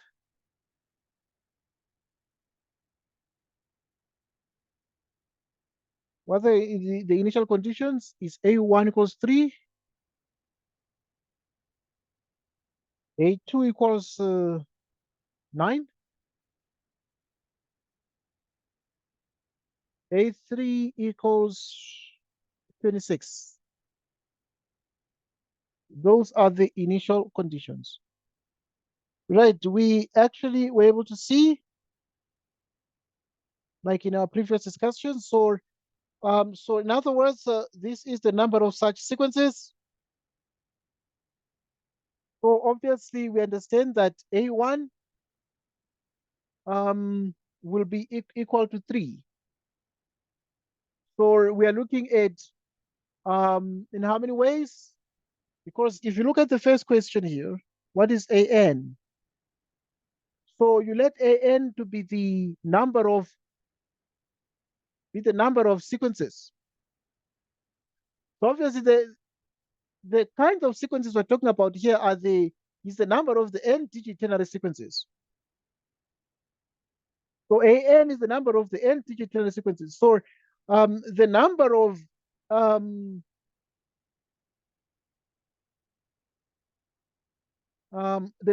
the one-digit ternary sequences. How many one-digit ternary sequences? So obviously those ones will be 3.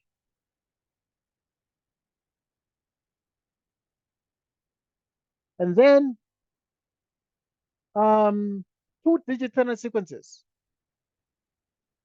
Right. How many of those will be there? The two-digit ternary sequences.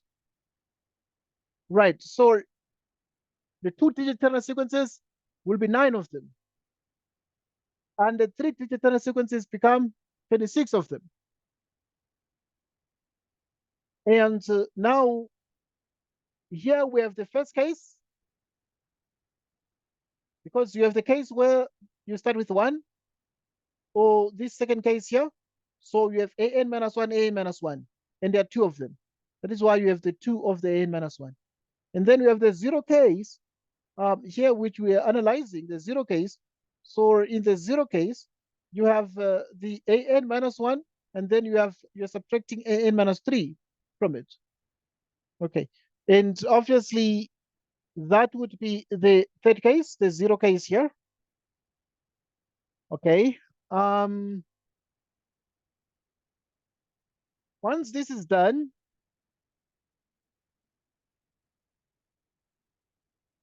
right, with the initial conditions, A1 is 3, A2 is 9, and A3 is 26.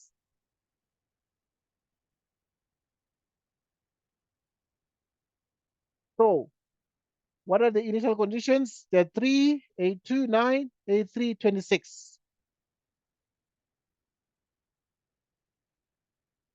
And therefore, we have solved this problem.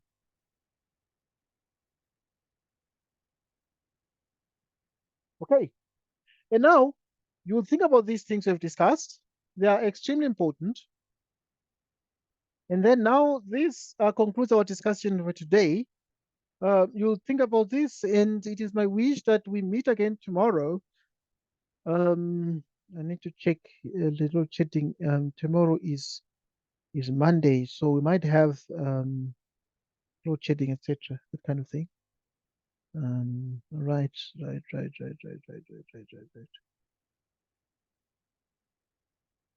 Let me see. Okay, the best time tomorrow is going to be 4 p.m. Think about it and let me know. Okay, yeah, but I'm suggesting 4 p.m. tomorrow. Okay, I'm looking at the load shedding because there's going to be load shedding. Okay, this thing is saying there's no load shedding tomorrow.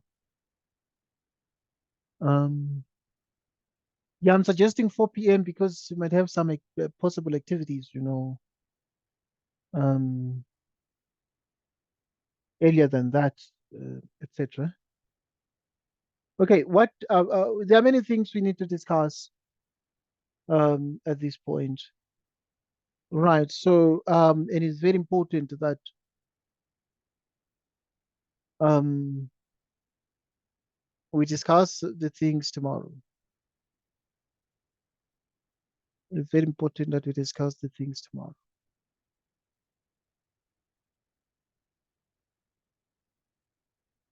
Right, right, right. Okay,